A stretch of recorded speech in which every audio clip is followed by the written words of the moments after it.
And you guys are good to go. All loss will be at 5 o'clock. Have a good round, everyone. Good luck. Thank you. Okay, good afternoon, everyone. My name is Bella Seberg, and I'll be your presiding judge. I just want to let you know, first and foremost, I have you guys on this screen, and then I have another screen up here with, the rules of evidence and everything. So if I'm looking back and forth, that's the only reason why. But other than that, whoever wants to get us started can go ahead. Yes, Your Honor. Permission to make appearances before the court? Yes. My name is Kimberly Cameron, and today, along with my co-counsel, Emily Trumbull. Good afternoon, Your Honor. And Lexi Cobbs. Good afternoon, Your Honor. We will be representing the state of Genesis Petrillo. Your Honor, just before we begin, due to our university's policies, our attorneys will be required to wear masks, barring speeches. Additionally, our witnesses will be alone in rooms and will not be required to wear a mask. I would like to direct your attention to Stipulation 3. That states Exhibits 1 through 10, in this case, have been pre-admitted. Defense counsel, is that your understanding of the stipulation? That is our understanding, Your Honor. Thank you. Additionally, when we are referring to exhibits that have not been admitted, would you like us to share our screens and show the document before the exhibit is admitted, or admit the document and then share our screens to show the exhibit? Why don't you show it while we're talking about it before you admit it, please? Yes, Your Honor. Finally, we would like to invoke Rule 615 with the constructive sequestration of all witnesses, barring party representatives. Granted. Thank you, Your Honor. And with that, the plaintiff is ready to proceed. Defense? Yes, Your Honor. The defense has a few things, but before that, may we make appearances before the court? Of course. Good afternoon. I'm Vishu Chandrasekhar, and along with my co-counsel, Miss Zoe Swenson. Good afternoon, Your Honor. And Mr. Max Liu. Good afternoon, Your Honor.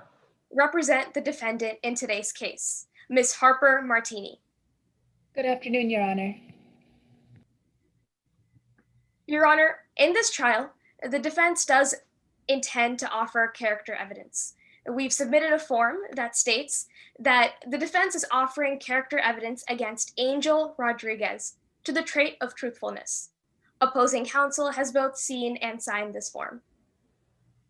Plaintiff's counsel, do you agree with that? Yes, Your Honor. Okay, thank you. And Your Honor, before we begin, I'd also like to read a pretrial matter onto the record. Miss Swenson, could you pull that up for me, please?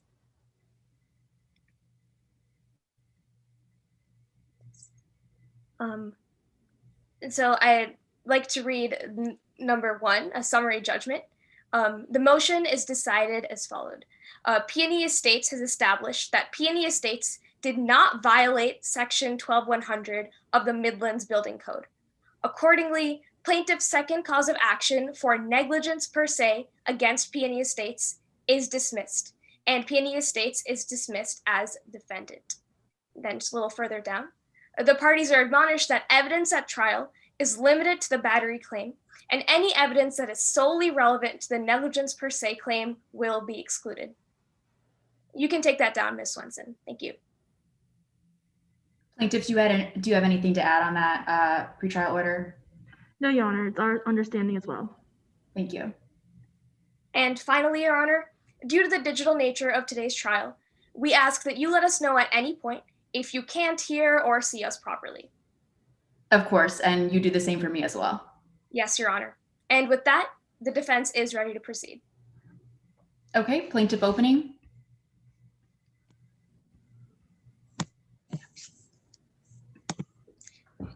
Yes, Your Honor.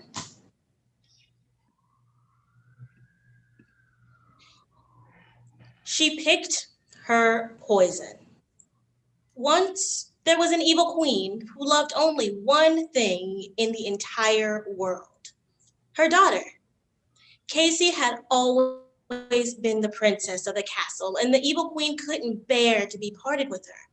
So when a noble suitor won her heart, the evil queen had to take action. She tried everything, manipulation and intimidation, but she didn't stop there. The evil queen reigned over a winery. Her domain consisted of acres of vineyards. She was surrounded by grapes. It wasn't a difficult conclusion to arrive to. She picked her poison and she put it in the wine. The noble suitor never stood a chance. Because on June 7th, 2019, Genesis Petrillo unknowingly drank the poisoned wine. On the 8th, he was dead. And while it sounds like a fairy tale, it is important to remember that all good stories are wrapped around a core of truth. These events actually happened. The evil queen is the defendant in today's case. Harper Martini, owner of Peony Estates. Casey Soto is the princess of the castle, and the late Genesis Petrillo represents the noble suitor who, on the eve of his wedding, took not a bite from a poisoned apple, but a sip from poisoned wine. That sealed his fate as victim in this tragic story. You, ladies and gentlemen of the jury, get to decide how this story ends. Will the evil queen get away with her misdeeds, or will she be held liable for her crimes? We represent the family of Genesis Petrillo, and we are pursuing a claim of battery. That means that the defendant, Harper Martini, intentionally poisoned the wine with pesticide with the intent to cause harm to Genesis Petrillo. We have to prove that this is more likely than not. In order for you to decide how the story ends, you're going to need to get to know a few more characters.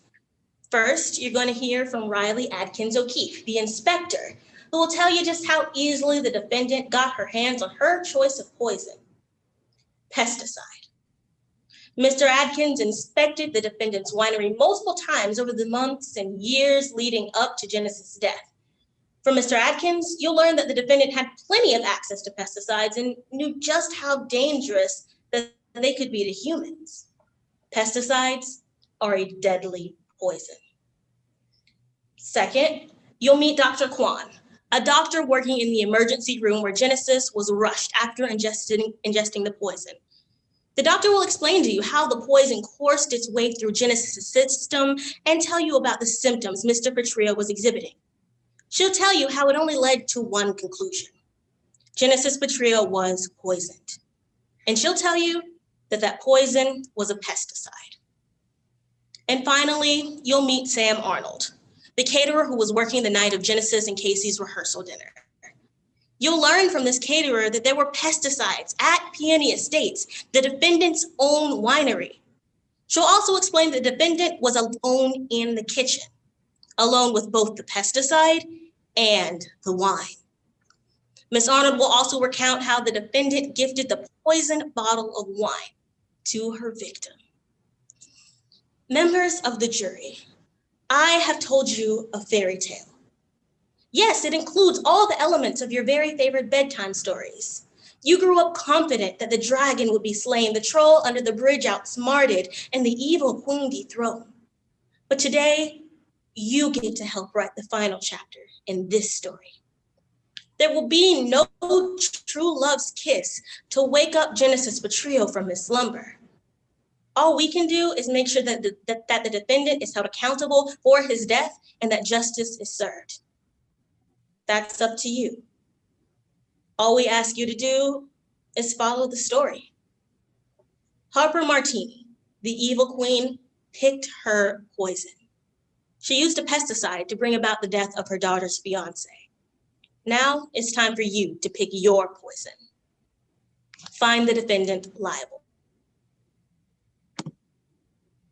Thank you.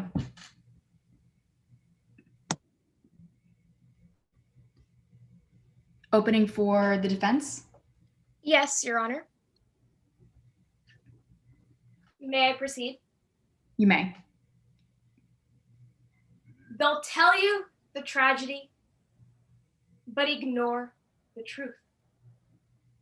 It's June 8th, 2019. Harper Martini wakes up feeling conflicted.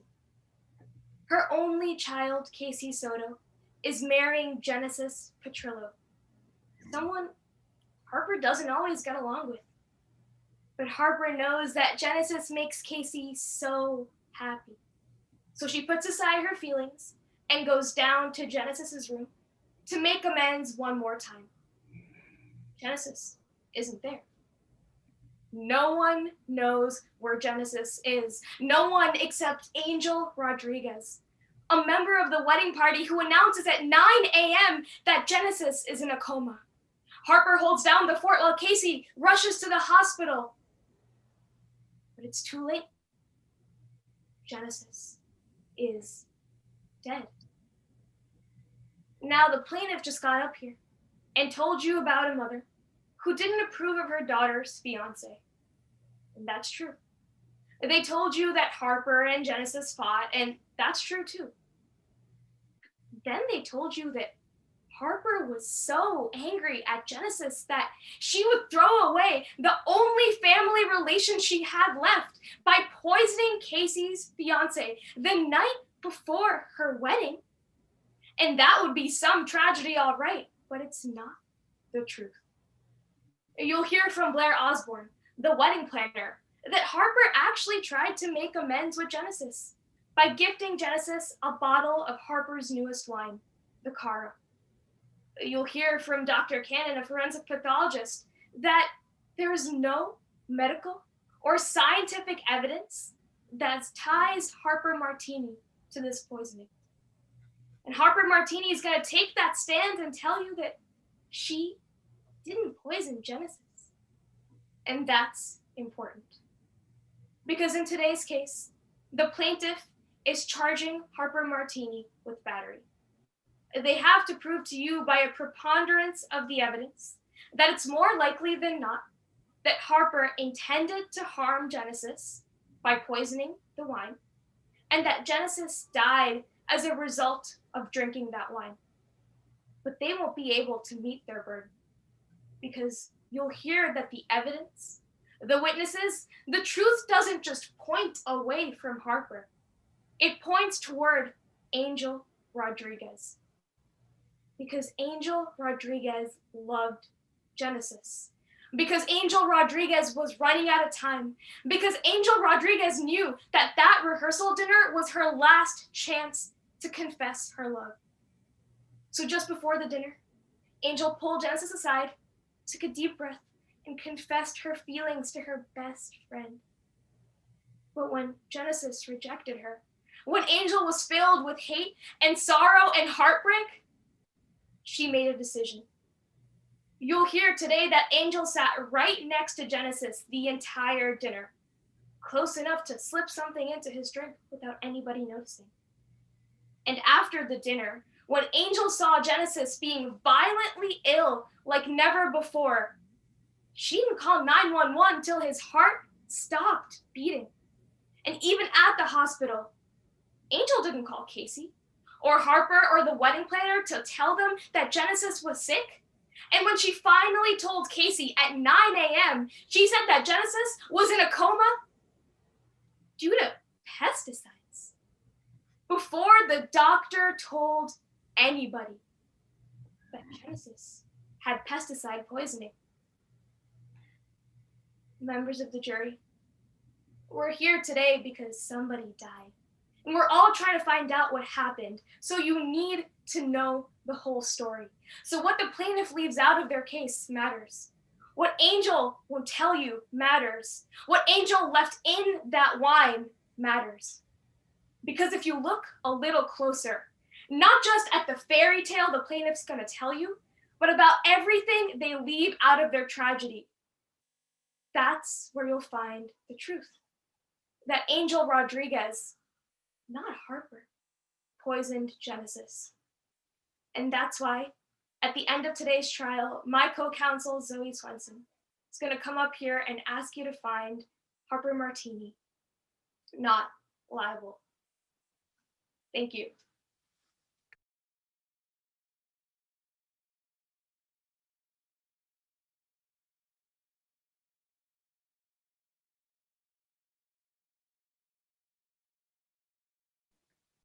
I'm sorry, Your Honor, you're muted. Would you like us to call our first witness? Yes, I would like that. Thank you. Plaintiff calls Riley Atkins O'Keefe to the stand. May I proceed? Please introduce yourself to the jury. My name is Riley Atkins O'Keefe. What do you do for a living, Mr. O'Keefe? Currently, I am the Senior Health and Safety Inspector for the Rapid River County Department of Health and Environmental Safety, but we usually call that DHES. I've been working there for about 3 years, since 2017. However, I primarily conduct inspections on behalf of the FDA. What is your educational background? I got my bachelor's degree in 2010 from Xavier University. And then I got my Master of Science degree in Viticulture and Enology in 2012 from Midlands University, Rapid River Valley. How are you involved in today's case? Well, through the course of my work, I've become very familiar with the practices of the Peony Estates, and I'm here to testify to that experience. What experience do you have with Peony Estates? I went there multiple times for health inspections. I was able to have a full and unrestricted tour of the property, as well as have multiple interviews and conversations with the owner, Harper Martini, and her employees. From your experience with Peony Estates, are you familiar with the 2019 batch of wine? Yes. During my second investigation, I spoke with the owner, Harper Martini, and the employees, and became familiar with the bottling and harvesting process of the Peony Estates. How does Peony Estates produce their wine? The Peony Estates only grows one variety of grape, and because they only produce one variety of grape, they produce one batch of wine annually. What do you mean the Peony Estates only produces one batch of wine annually? Essentially, the Peony Estates takes the grapes harvested from the previous year, in this case, the 2018 batch of grapes, and then they use those grapes for the next year's wine, in this case, the 2019 variety. Did you test this wine? Yes, when I entered the cellar, I found a number of pests, and Harper informed me that they had recently used pesticide in the wine cellar. This then prompted me to take a test of 20% of all of the 2019 barrels of wine, so as to make sure that there was no pesticides and that it was safe for consumption. Would you recognize the results of that test? Yes, I would. Your Honor, at this time, we're going to bring Exhibit 9 to the court's attention. It has already been admitted per Stipulation 3. Mr. Atkins, what was the result? Sorry, counsel, defense counsel, are you okay? Is that the stipulation accurately stated? Yes, Your Honor, that's our understanding. Thank you. Go ahead. Mr. Atkins, what did this test ultimately find? The test came back showing that the samples came back with acceptable amounts of contaminants. Thank you. Did you end up figuring out what variety of wine the 2019 batch was? Yes, when I conducted my third investigation of the Peony Estates in 2019, I discovered a bottle in the bottling room that was titled Cara. That's C-A-R-A. So I assume that was the 2019 variety of wine. Was this Cara wine the same wine that you tested during your second investigation in 2018? Yes, as I said earlier, the Peony Estates produces an annual wine. Therefore, the grapes that were harvested in 2018 would have been put into barrels. I then, when I conducted my investigation, tested those barrels, and that wine would have been made into the 2019 version, which, as I just said, is the Cara variety. Are you aware of any other tests of that wine? Yes, after Genesis Petrio's death, my office received an analytical report from the Midlands Rapid River Police Department concerning the bottle of wine that Genesis consumed. And would you recognize that report? Yes. Your Honor, at this time, we're going to bring to the court's attention Exhibit 10, which has also already been pre-admitted. Thank you. Mr. Adkins, is that report that you were talking about? Yes, it is. And what were the results of that report? So as you can see, the isophenphos is bolded, right? They were very high, at a very high level, which is a form of pesticide, and that was what was found inside the wine bottle. Is there anything significant about an isoprenose-based pesticide? Yes, during my investigation, I discovered that the only pesticide the Peonia Estates used was Bug Off, which is an isophenphose-based pesticide. Do you know how that pesticide got into that bottle of Cara wine? No, I do not. I tested a number of the 2018 barrels, as I said, which found completely normal levels of contaminants. Therefore, the pesticide had to have entered the bottle between the barrel and bottling stage. Why could it not have happened during the barreling stage? Well, when you open a barrel, you tamper with the fermentation process and you introduce oxygen, which could spoil the entire batch. That's why I say that it had to have happened at some point when the wine went from the barrel to the bottle. Thank you, Your Honor. No further questions. Cross? Yes, Your Honor. All right, Mr. Adkins O'Keefe, I want to talk about what you don't know about today's case. So the last time you were at Peony Estates was May 30th, 2019. That's correct. And that was a little more than a week before Genesis was poisoned. That's correct. And you can't tell us what the conditions at Peony Estates look like after May 30th, right? I can't tell you what the conditions were like after May 30th. However, I did receive a phone call from Genesis Petrillo on June 1st. She I'm was not asking about that phone call. I'm asking you what you can tell us. You can't tell us what the conditions were like because you didn't check, did you? No, I did not check. However, the particular concern that Genesis was bringing up were the conditions of the Peony Estates, and we were met. Mr. Adkins O'Keefe, but I'm just asking. Opposing counsel needs to allow my witness to finish answering his question. I believe he was still in the scope of the question she was asking. So I tend to agree. However, I also think that the witness was going a bit beyond what he was asked. So counsel, if you want to redirect on those points, you are welcome to do so. But until then, I think everything's okay right now. Yes, Your Honor. Yes, Your Honor.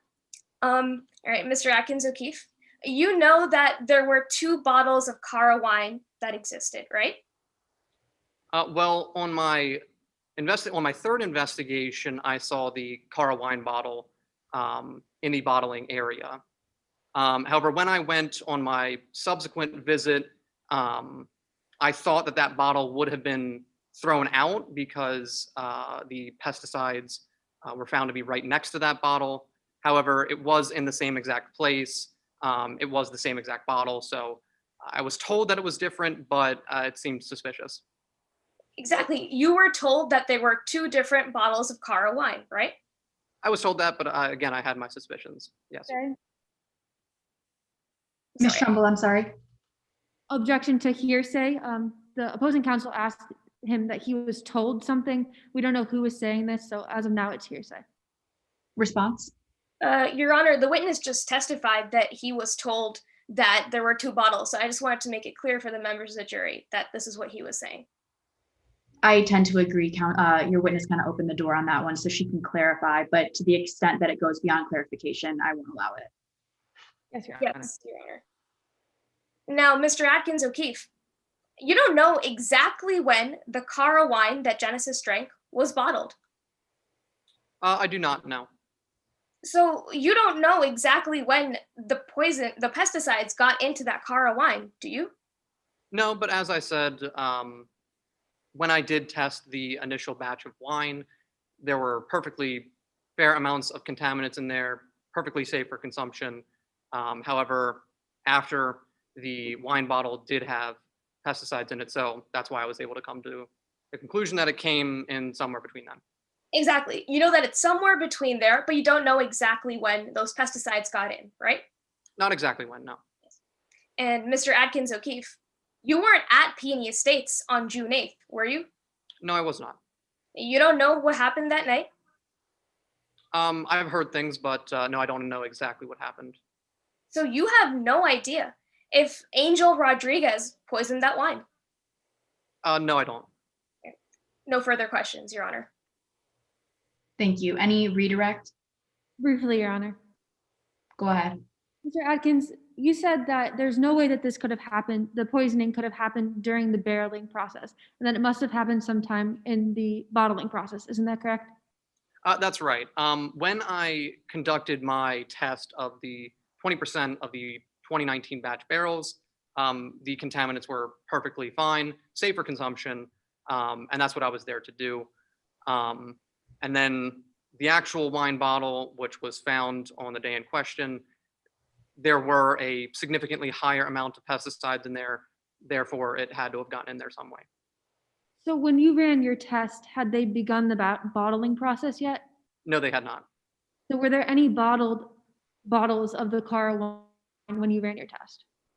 Not when I initially ran my test, no. However, when I came back on my subsequent investigations, I did find that one bottle of Cara wine, yes. Thank you, Your Honor. No further questions. Any recross on those points? No recross, Your Honor.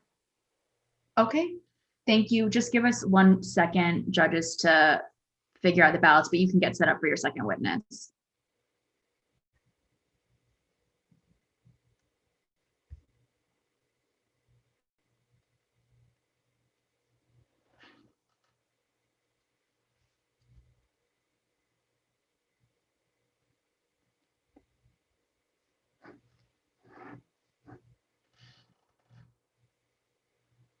Okay, go ahead, Ms. Cobbs.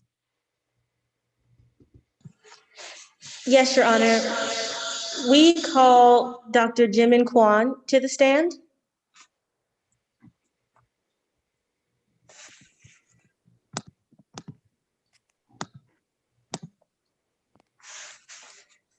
Could you please introduce yourself to the jury? Hello, my name is Dr. Jimin Kwan.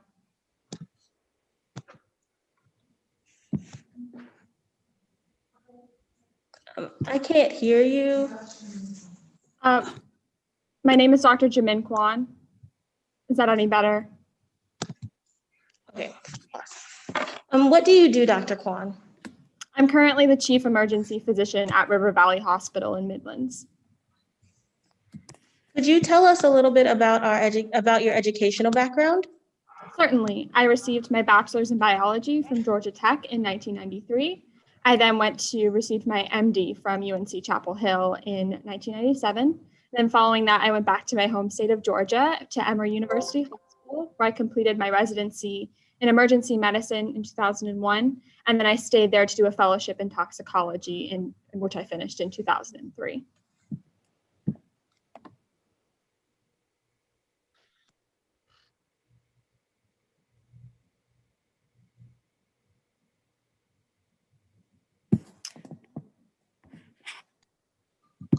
What other work experience do you have?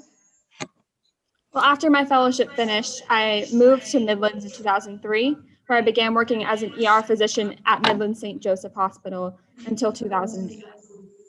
Then I started working as a senior ER physician at Sacred Heart of Midlands Hospital. And then I left that position in 2015 to start my current position as chief ER physician at River Valley. Your Honor, I'm sorry. Can we have a moment to work out some technical difficulties? Yeah, absolutely. Take your time. Thank you. Headphones are not. Oh.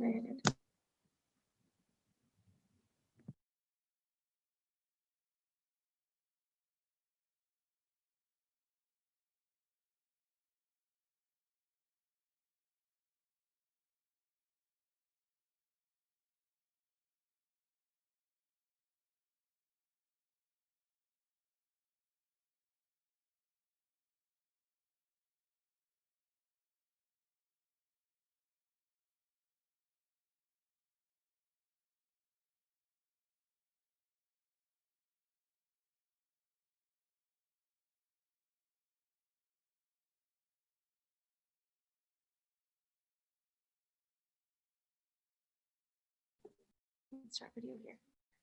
Okay, but do you have this?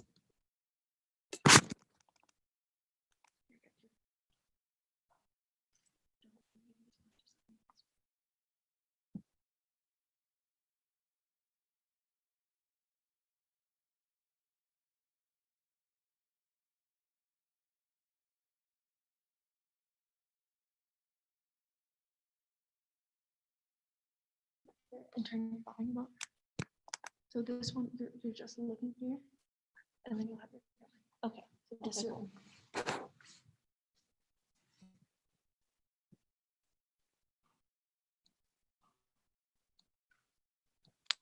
I apologize. We have. Turn your right on there.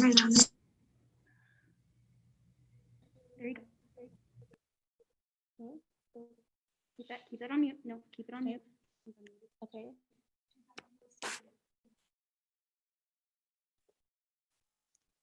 Can I just grab my headphones? I don't have to connect them again. God, this sucks. Okay, yeah, this is bad.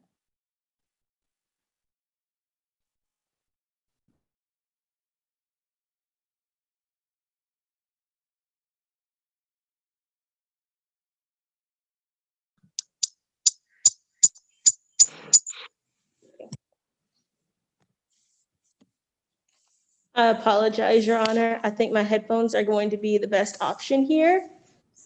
That's okay. It sounds a lot better. Dr. Cohen, are you ready to proceed? Yes, I am. Okay. We'll go back to the question. Do you have any other qualifications besides the ones that you previously mentioned? Yes, I have certifications in emergency medicine, medical toxicology, and internal medicine / critical care medicine from the American Board of Emergency Medicine Certifications. Additionally, I'm the president of the Midlands Society of Emergency Physicians. I'm also a board member of the Midlands Toxicology Society, and I'm also on the board of directors for Doctors for Organic Solutions. Could you describe your work as a member of Doctors for Organic Solutions? So we are a group of doctors that understands the dangers of chemical pesticides and what they pose to humans. We mainly focus on education. We encourage education around these pesticides so that people understand what exactly they're dealing with. Does your involvement with this organization influence your conclusions in this case in any way?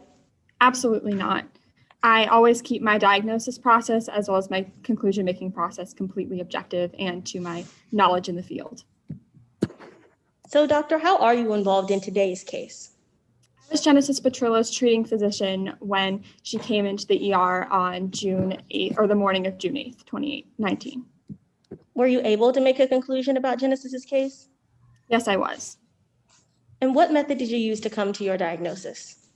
Whenever an ER physician needs to make a final diagnosis, we always look at the progression of the symptoms, the analysis, as well as any important labs that we ordered or received later on. I used this method carefully examining the progression of Genesis's symptoms that I witnessed myself. I looked at the lab results from the multiple tests that I ordered, and I also synthesized all the information to create a full analysis with a final diagnosis. Are these methods standard in your field? Of course it is. And are they reliable? Yes. What facts and data did you use to come to your conclusion in today's case? I used my own comprehensive examination of Genesis when she came into the ER. And then I also used toxicology reports, blood analysis, and the stomach content analysis as well. Did you apply those facts to this case? Yes, I did. Doctor, approximately what time did Genesis Petrillo go into the ER? I don't recall the exact time that she came in, but it was around, it was after 1 a.m. What symptoms was he exhibiting? When Genesis first came in, he was clearly intoxicated, reeked of wine, and was slurring his speech and was vomiting, very nauseous. I made sure my team took vomit samples, and after learning more about Genesis' symptoms, I was able to initially diagnose Genesis with alcohol poisoning, and that's why I initially admitted him into the hospital at that time. How did you proceed with your care of the patient? So once Genesis was admitted, I began my full examination of the patient. I took vitals as well as more samples of blood as well as vomit samples. And as I continued my examination, I started to notice a lot of irregularities that were pretty significant with irregularities with my initial diagnosis, that is. What kind of irregularities do you mean? Specifically, Genesis was having a lot of trouble breathing and was undergoing noticeable muscle twitches. And while monitoring Genesis's breathing, I noticed that he was wheezing and coughed when I asked him to take a deep breath. This was a clear indication to me of something called bronchospasms. Could you explain what bronchospasms are? Of course. So a bronchospasm happens when the bronchial tubes, or just the airways, contract and go into spasm. This makes it incredibly difficult for a person to breathe, and they'll wheeze and they'll cough, which is exactly what I noticed in Genesis. Did you notice anything else besides these bronchospasms? Yes. Along with those, I noticed that Genesis's pupils were contracted, her eyes were excessively tearing, and also had a slow pulse. And again, the muscles were also twitching. Taken together, what do all these symptoms indicate? Well, firstly, these symptoms are not consistent with alcohol poisoning, but instead with poisoning from organophosphates. At this point, I promptly ordered a poisons and toxins analysis, as well as a regular toxicology report. What are organophosphates? So an organophosphate is an ester, or a compound derived from phosphoric acid. It's commonly used in insecticides and pesticides, and when it's ingested by humans, it inhibits the production of an enzyme called acetylcholinesterase. What does this enzyme do? So acetylcholinesterase is a very important enzyme that breaks down acetic acid and choline compounds that come into the body so that they can be used by the nervous system as neurotransmitters. Essentially, the nervous system cannot function without a significant number of these acetylcholinesterases. These levels can tell us how much poison a patient might have ingested, but it cannot tell us how much was ingested, but it does tell us the severity of the situation. How could a person be poisoned by an organophosphate? So there are three primary ways. The first is absorption through the skin, also inhaled if it's suspended in the air, if somebody was spraying it, or direct ingestion. I saw no evidence that it had been absorbed through Genesis's skin or that it had been inhaled in any way. How can you tell if a person has been poisoned with an organophosphate? As I stated earlier, the biggest indicator is the low levels of the acetylcholinesterase, which is found through lab testing. So going back to Genesis' specific case, what happened when you started noticing all these symptoms you've mentioned before? Well, as Genesis's condition began to worsen, I knew I did not have much time. Organophosphate poisoning is incredibly fatal and it acts very quickly. So I decided to administer the organophosphate antidote and prioritized the testing that I had ordered earlier. Unfortunately, shortly after I administered the antidote, Genesis started coughing and seizing and fell into a coma. We did everything that we could, but at 9:27 a.m. on June 8th, 2019, I had to pronounce Genesis Petrillo dead. Now, Dr. Kwan, you talked about Genesis's symptoms and how his condition progressed, and you also mentioned that you ordered a number of labs. Could you explain a little bit more about those? Yes, so I ordered a blood toxicology report as well as an unknown poisons and toxins report. Would you recognize the unknown poisons and toxins report if it were shown to you? Yes, I would. Your Honor, at this time, I would like to admit Exhibit 6, which under Stipulation 3 has already been entered, along with Exhibits 1 through 10. Defense counsel, do you have any objections to any of that? That's our understanding as well. Great, consider them admitted. Thank you.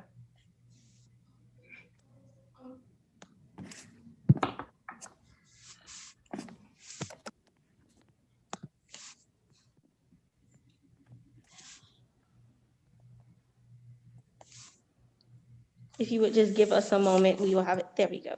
Thank you. Now, Dr. Kwan, what can we find in this report? So there are two key sections here, indicated by where it says specimen. The first one tells us the results of Genesis's blood work, and the second also describes the testing of the vomit sample, which tells us about the nature of Genesis's stomach contents. Okay, let's talk about the blood work. What does the report say about that? So the first thing that the report notes is that Genesis had evidence of ethyl alcohol found in his system, which is consistent with the intoxicated state that Genesis came in. was also signs of organophosphates in the blood. What did the report say about Genesis's stomach contents?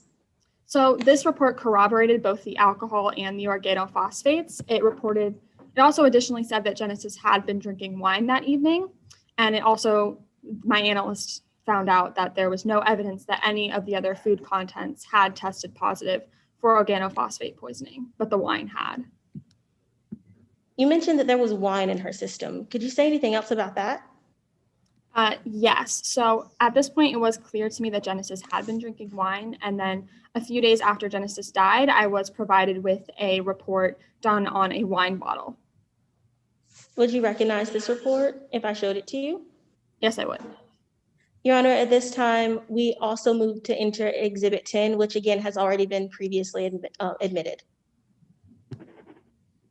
Yeah, it's already been admitted. So if you want to show it to the witness, you can go ahead and do so. Thank you. Dr. Kwan, what is significant about this report? So this report highlights that the wine that Genesis had been drinking had dangerously high levels of isophenphos organophosphate. In short, it was clearly contaminated with pesticides. With all this considered, were you able to come to any final conclusions regarding this case? Yes, I was. What was your diagnosis? Taking in all the symptoms that I had closely monitored, that Genesis had, as well as my professional analysis of Genesis's case, I can say to a reasonable degree of scientific certainty that Genesis Petrillo suffered from organophosphate poisoning, most likely caused by the wine that she drank the evening before. Thank you, doctor. No further questions. Thank you. Just give me 1 minute to wrap up some notes here.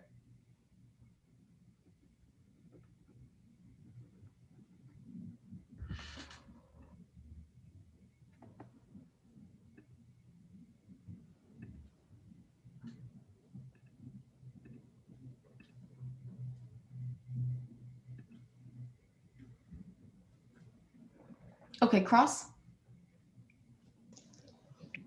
Yes, Your Honor. May I proceed? Go ahead. Dr. Kwan, I want to talk about how Angel Rodriguez waited for Genesis Petrillo's health to deteriorate significantly before calling 911. Okay. Now, you're aware that Angel Rodriguez was with Genesis on the night of June 7th, 2019? Yes, that was the person that brought Genesis into the ER. Angel believed that Genesis became violently ill. That's what I remember saying, yes. Angel knew that Genesis couldn't even hold down water.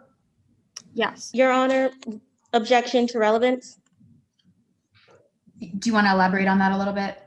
Yes, Your Honor. This witness cannot testify to what Angel Rodriguez believed, and what Angel Rodriguez believed has no relevance on today's case or the conclusion that this witness made in the course of her examination. Mr. May I Liu, respond? go ahead. Dr. Kwan read through Angel Rodriguez's affidavit in preparation for today's case and does know some information about what Angel Rodriguez believed at the time. And responding to opposing counsel's objection on relevance, Your Honor, it's our contention in today's case that Angel Rodriguez, not Harper Martini, poisoned the wine that Genesis Petrillo drank, ultimately leading to Genesis Petrillo's death. This line of questioning makes it more likely that Angel Rodriguez was responsible for Genesis Petrillo's death and not Harper Martini. It is relevant. May I respond, Your Honor? Ms. Cobbs, I tend to believe that this evidence is relevant, so I'm going to overrule a relevance objection, but do you have any other objections to the Yes, Your Honor. Yes, Your Honor. I would like to object to hearsay at this time. Okay, Mr. Liu? Your Honor, Dr. Kwan is an expert witness, and pursuant to Mississippi River Barbecue, we can have questions that go into hearsay with an expert witness as long as it's used to go to their conclusions. Now, Dr. Kwan told us today that she can't definitively tell us how the poison got into the wine. We're just simply examining the information that allowed her to reach those conclusions. Ms. Cobbs? Yes, Your Honor. Again, Angel Rodriguez's testimony doesn't have any bearing in what this witness actually saw and the actions that she took on the night of the 7th of July. Angel Rodriguez's testimony did not bear It did not bear on her conclusions as heavily as her own observations did. Okay, Mr. Liu, can you clear up for me how information about Alex Rodriguez went to, I'm looking at Richards versus Mississippi Barbecue, went to Dr. Kwan's scientific conclusions? Yes, Your Honor. If I may proffer. Go ahead. We'll hear that Dr. Kwan can't determine exactly how the wine was poisoned with pesticides. Now, delving into this line of questioning is something that Dr. Kwan considered, and is something that impacted her conclusions in today's case.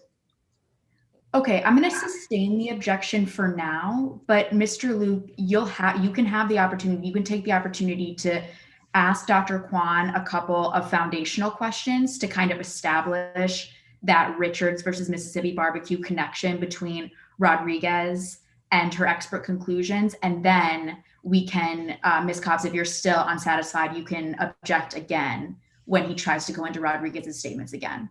Does that make sense? Yes, Your Honor. Yes, Your Honor. Go ahead. Dr. Kwan, you reviewed Angel Rodriguez's affidavit for today's case, right? I did look at it, yes. That was something that you used to reach your conclusions today? It was something that I used, but yeah. Now, you'd agree with me that you can't tell us definitively how the Cara wine ended up getting, pesticides ended up getting into the Cara wine.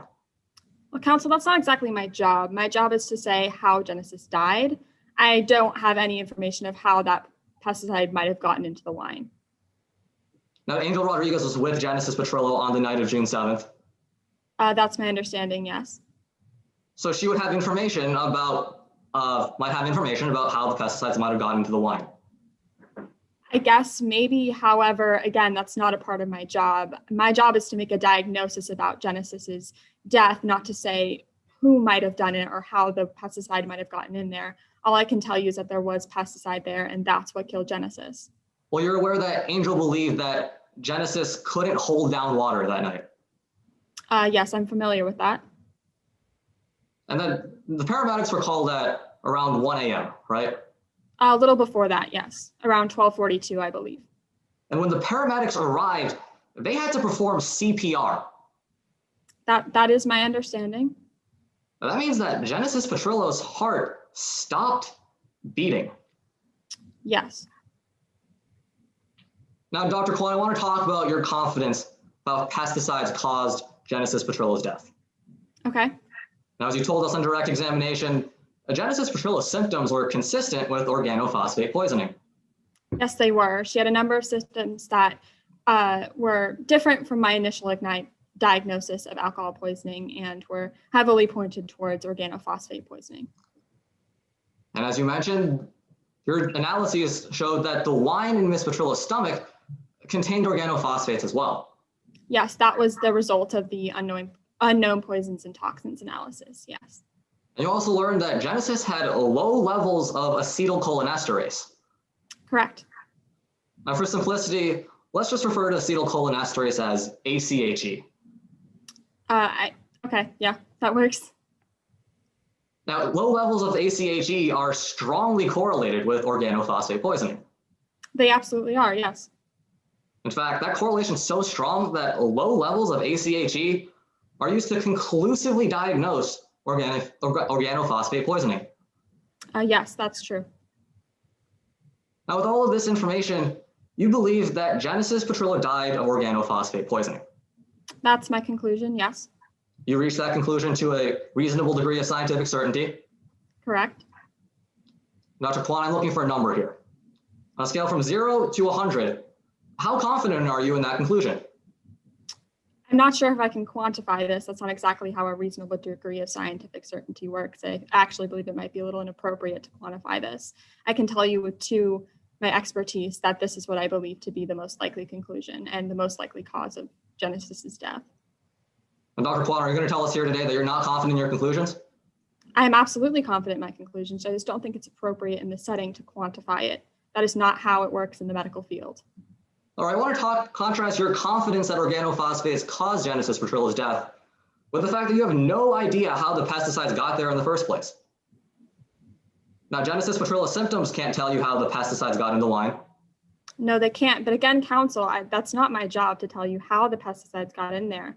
All I can tell you is that Genesis died from organophosphate poisoning, most likely from the wine that she drank the evening before. How the pesticide got into the wine, I cannot tell you. That is not a part of my job. The analyses of the wine in Genesis Petrola's stomach also can't tell you how the pesticides got into the wine. No, they cannot. Your Honor, objection, asked and answered. We've been through this. Mr. Liu, response.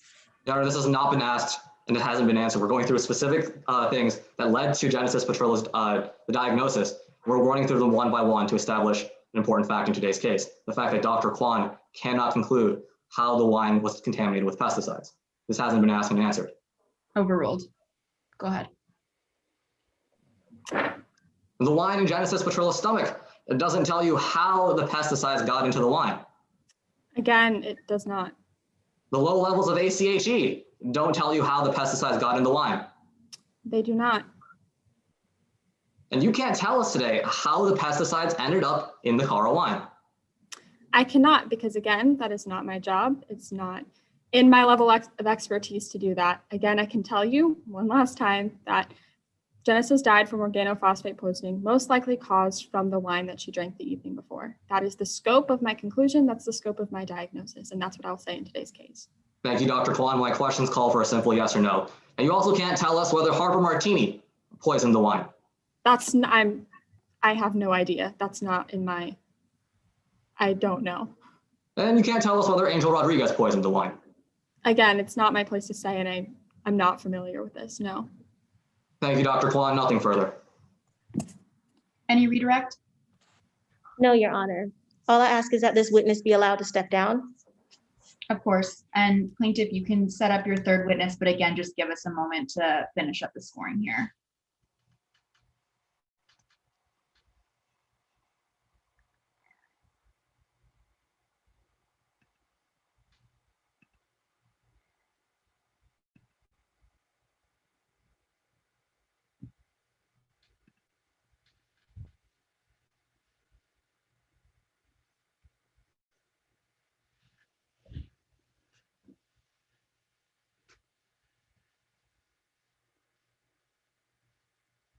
Okay, whenever you're ready.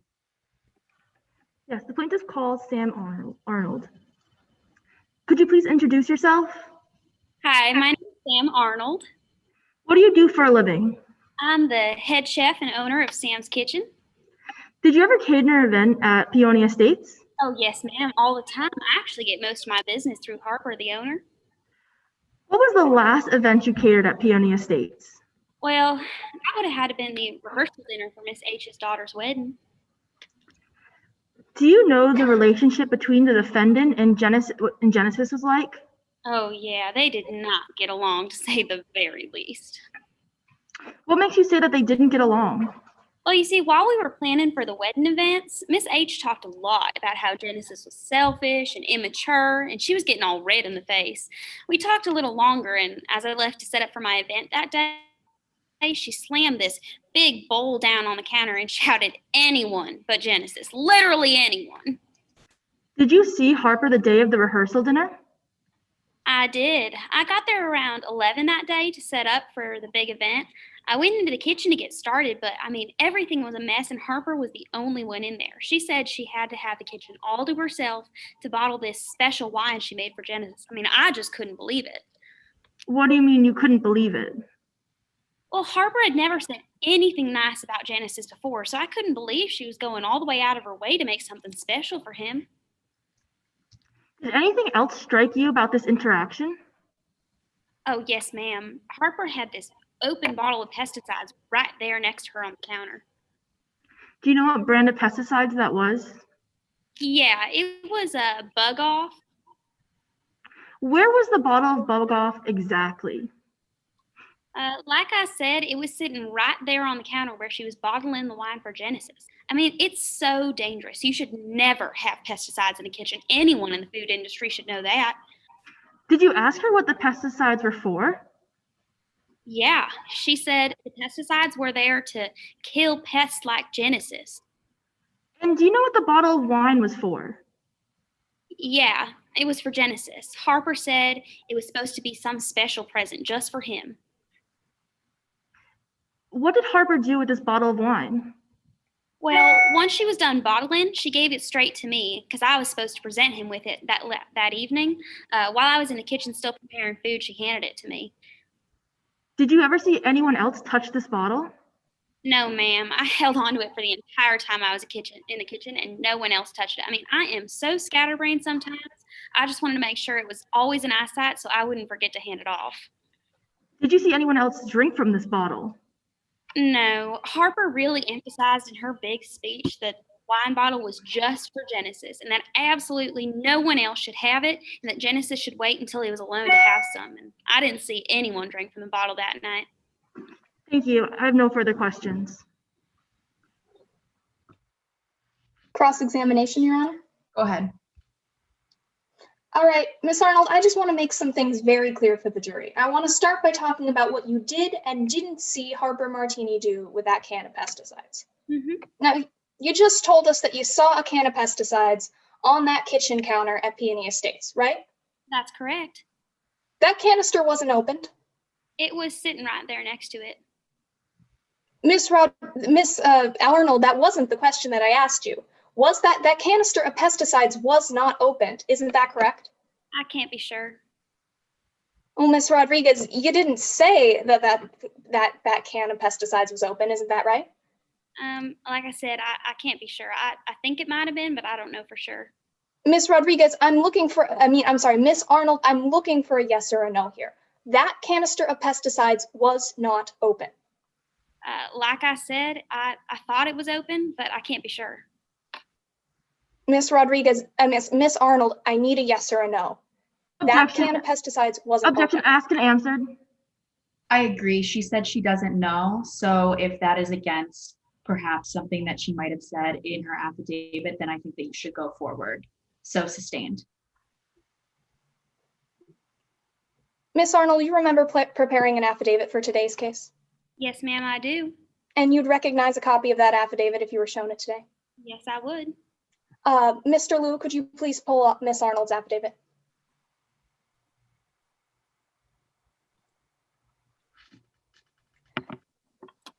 Miss Arnold, does this look like your affidavit? Yes, ma'am. Mr. Liu, would you mind scrolling to the bottom? That's your signature, isn't it? Yes, it is. All right, Miss Arnold, can you point us to where in this affidavit you say that you weren't sure whether or not that bottle of pesticides was open? Well, when I talk about the pesticides bottle, I just said it was sitting on the counter. I'm pretty sure it was open. Miss Rodriguez, Miss Arnold, again, can you point us to where it says that bottle of pesticides is opened? If you look at one online. Objection, hearsay. Your Honor, I'm impeaching the witness. Okay, so hold on. I'll hear Miss Cameron's objection first. Your Honor, there's no direct contradiction in this affidavit stating that Miss Arnold knew that the pesticides were open. So I'm just a little confused, Miss Cameron, because I don't know that there's been a statement elicited yet. So which statement do you believe is hearsay? The document in its entirety. Miss Swenson, are you entering the document into evidence? No, Your Honor, this is the witness's affidavit. I'm solely bringing it up for the purposes of impeachment by omission. Now, Miss Arnold just told us that she wasn't sure whether or not that bottle of pesticides was open, but she never testified to that anywhere in her affidavit. To mention that now would be an omission from that affidavit, and the jury needs to be made aware of that fact. Your Honor, if I may respond. Go ahead. And no, Miss Arnold stated that she does not know. And in nowhere in this affidavit does it say if it was open or not. There's no direct contradiction within this affidavit. So while I agree with that, Miss Cameron, this is not hearsay, so I'm going to overrule the objection. Miss Swenson, go ahead. So Miss Arnold, once again, you can't point us to where in this affidavit you said that you weren't sure whether or not that bottle of pesticides was opened. Well, that's not true. If you look at line 173, I said, as I left the kitchen, I noticed a canister of pesticides sitting on the counter. Now, I believe that canister was open, but I can't say for sure. That's why I said I don't know. To the best of my recollection, I'm pretty sure it was open. Just to be clear, Miss Arnold, you didn't say that in your affidavit, did you? I said that there was a canister of pesticides there. And that's all you said? Like I said, yeah. I can't Thank you, Mr. Liu. You can take that down. All right. Miss Arnold, you also didn't see anyone open that can of pesticides, isn't that right? Like I said, I saw the canister. I asked Harper about it. She said she was using it to kill pests like Genesis. But you didn't see her open that can of pesticides? Not personally, no. You didn't see Harper put those pesticides in that wine? No, I didn't. You certainly didn't see pesticides contaminate that bottle of Cara wine, isn't that right? No, I didn't. Miss Arnold, you wouldn't serve someone wine you thought had pesticides in it, isn't that right? Absolutely not. But you still gave that bottle of wine to Genesis. Yeah, I didn't have a reason to think it was anything wrong with it till afterwards. All right, Miss Rodriguez, let's talk a little bit about the night of the rehearsal dinner. So Harper asked you to give that bottle of wine to Genesis when she made her speech. Isn't that right? That's correct. And during that speech, you gave Genesis that bottle. I did, yes, ma'am. But after Harper's speech, you left and you went back to the kitchen to go pack up your things. Isn't that right? Yes. You packed up and left the winery at around 10:15 p.m. Isn't that right? That's right. You never came back. No. Besides the champagne that you gave the guests, you can't tell us what anyone drank that night. No, like I said, I didn't see anyone drink from it, so I have no idea.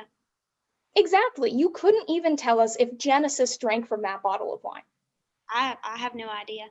You can't tell us if someone tampered with Genesis's drink. No, ma'am, I can't.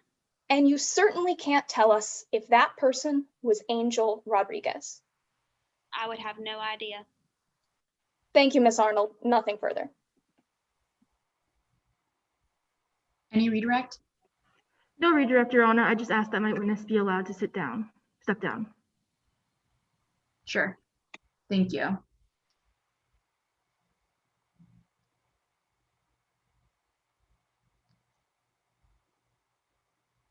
Okay, so it's my understanding that this is normally when we would take a recess. Is that something that the parties are interested in doing? Yes, Your Honor. The plaintiff is okay with the brief recess. Yes, if we could have a brief 3-minute recess before the defense begins their case in chief. Okay, just go ahead and come back in 5 minutes. Thank you.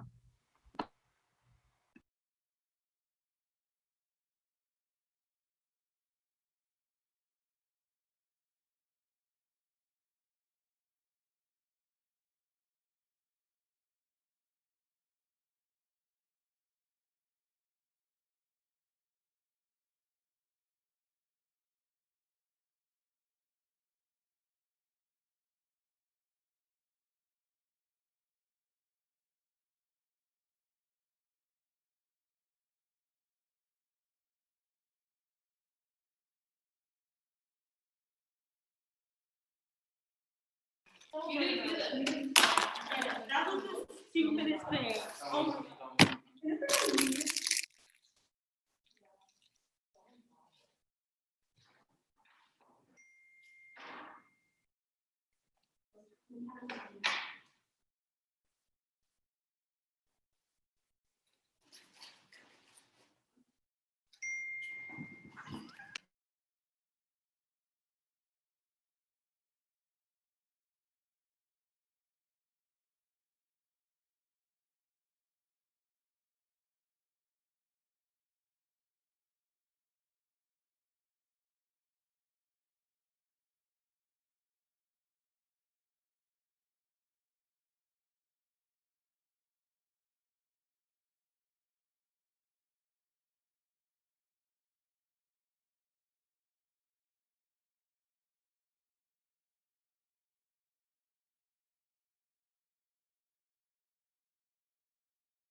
Okay, I think it's been about 5 minutes, so I can't tell if you all are ready to go, but if you are, go ahead and let me know.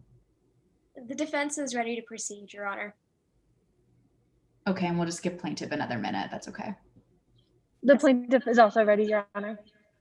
Okay, great. So defense, go ahead and call your first witness.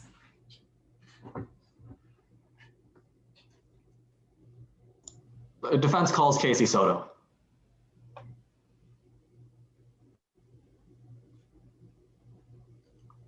May I proceed? Go ahead. Good afternoon. Please introduce yourself to the jury. I'm Casey Soto. Why are you here today? My fiance, Genesis Petrillo, died on the day of our wedding, and people thought it was a good idea to drag me back into all this heartache. I understand this might be difficult for you, Miss Soto, and we'll try to get you out of here as soon as possible. But first, can you tell us about your relationship with Genesis? Genesis was amazing. He always supported me no matter what. He was just so good to be around. And even though he's gone, I still love him so much. Do you know Harper Martini? Yes, I do. She's my mother. My dad died when I was little, so it was just me and Harper for a long time. What was your relationship with Harper like? Harper loved me. She didn't have any other family other than me, and she poured all her love, energy, and time into two things, me and work. She could be a little bit of a helicopter parent sometimes. We've heard a lot today about Harper's relationship with Genesis. Can you share your perspective? I was the only family Harper had left, and she was very protective of me. I think she found it a little hard to share me sometimes because she really didn't like anyone I dated. And Genesis was no exception. They fought all the time. How did this affect your relationship with Genesis? We tried not to let it. I mean, they might argue, but they were both still my family. So I tried to smooth things over as much as possible. It got a little harder after Genesis and I had gotten engaged, though. Why is that? After Genesis proposed, I discovered that he had never talked to Harper about it. So when I excitedly told Harper about the engagement, she was shocked. I think she might have been a little bit angry that Genesis never asked for her blessing because all the tension between Harper and Genesis extended into the wedding planning. Did this affect the wedding planning? A little bit, yes. I mean, there were the little usual issues one would expect. I mean, bickering over the menu and location. Harper wanted it at the family winery. Genesis wanted to have it at Rosie and Pedro's. But it wasn't too bad until Harper found out about our plans to move to France after the wedding. How did Harper learn about those plans? Genesis, actually. Way back at the beginning of May, Genesis, some friends and I had gone out to celebrate finishing up all the wedding preparations. We had a lot of fun, maybe too much fun, because Genesis ended up calling my mom while incredibly drunk and spilled the beans about our move. How did Harper respond? I mean, she was angry, justifiably so. I never heard Genesis say anything as cruel as what he said on that voicemail. But despite everything, I really wanted the wedding to go through. So I worked hard to smooth things over before the rehearsal dinner. Were you able to smooth things over before the rehearsal dinner? Thankfully, yes. There were a few bumps along the way, but by the time the dinner started, my mom really seemed like she wanted to bury the hatchet with Genesis. She even gave Genesis a bottle of wine, some new blend she was working on.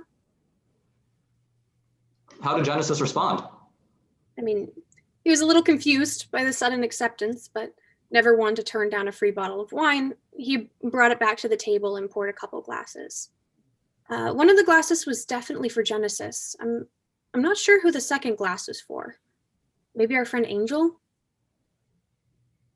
Who's Angel? Angel Rodriguez, a member of our wedding party. Genesis and I had been friends with him for a long time.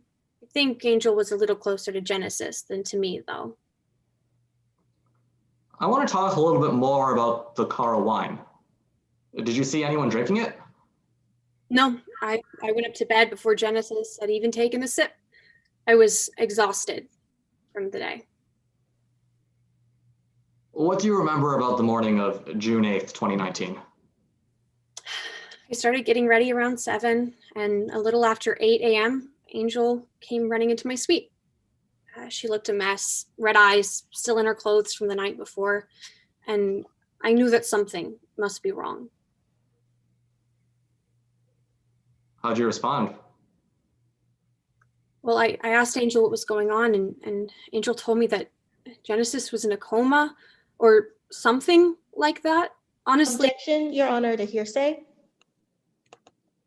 To whose statement? Angel Rodriguez's. Mr. Liu, response?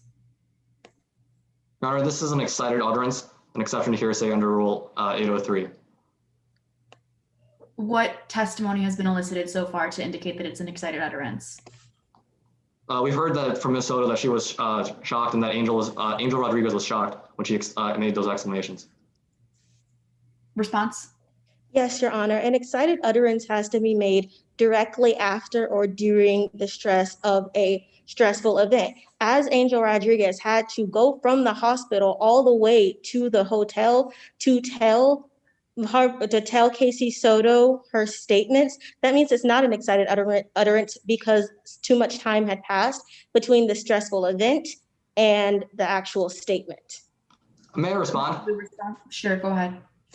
Ms. Soto just told us that Angel Rodriguez was still in a state of shock when she made those statements. In addition, I'd also argue that these statements are being used for the effect on the listener. If I may proffer, Go ahead. we'll hear that after hearing these statements, Ms. Soto decided to go to the hospital to check up on Genesis Petrillo. Do you have a response, Ms. Cobbs? Ms. Cobbs? Yes, Your Honor. On that first point of the excited utterance, when Genesis Petrillo fell into a coma, that was the stressful event. There is no reason to believe that that stressful event during the excited utterance should extend for as long as opposing counsel wants you to extend for. If that's true, Angel Rodriguez could still be under a state of stress. You have to limit the scope of an excited utterance somewhere. And on the point of it being for the effect on the listener, the witness here, again, we don't know what the witness has done or how those statements specifically cause the witness to take any action. Mr. Liu, final word on just the excited utterance portion. Yes, Your Honor. I agree with Ms. Cobbs in saying that there is a time frame in which you're no longer under an excited state. But we've heard that Angel Rodriguez was still in that excited state because one of her good friends was in the hospital severely ill. That's something that will last for a long time and leave someone in an excited state. Furthermore, once again, these statements aren't being used for the truth of the matter asserted. They're used for the subsequent action for Ms. Soto, specifically going to the hospital. I'd also like to add, these are only a couple of words. These words inherently can't be a statement with truth value to them. So, okay, so Mr. Liu, you either want the statement for the truth that Genesis was in a coma, or you don't care if it comes in for the truth. Which is it? We're not using it for the truth. Okay, then overruled. Ms. Soto, can you tell us again what you remember about the morning of June 8th? yes, after I finished getting ready, Angel came in. She was just totally distraught. And she told me that Genesis was in a coma or something like that.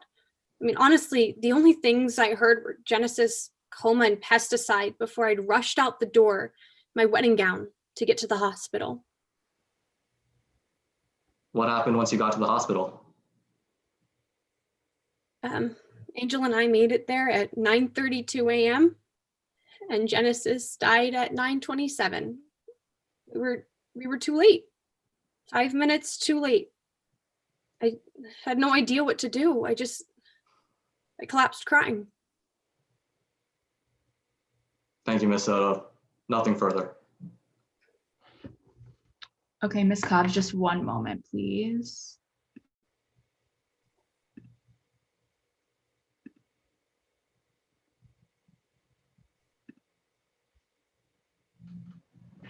go ahead with cross whenever you're ready. Yes, Your Honor. Now, Miss Soto, the defendant is your mother, isn't she? Yes, that's correct. And as your mother, she loves you a lot. Yes. In fact, at one point, she told you that you were all she had left. Yes, my father died when I was very young. But the defendant could be pretty controlling, couldn't she? I mean, she was a helicopter parent. Yeah, especially if you were growing up. Yes, I mean, all kids have to be stopped from doing crazy things every once in a while. But sometimes she could go a little too far, couldn't she? Yeah, she could invade my privacy sometimes. Specifically in regarding your relationship with Genesis.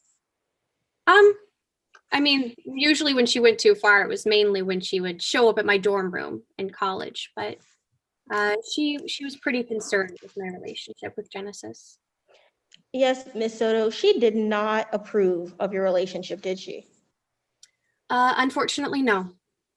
She complained that Genesis just didn't respect her. Yes. I think this was all due to one incident where Genesis insulted my mom's wine. But despite this, you and Genesis ended up getting engaged, didn't you? Yes, we did. And when you told your mother, she was pretty upset about it. She was shocked. But after that, she only got more upset about the engagement.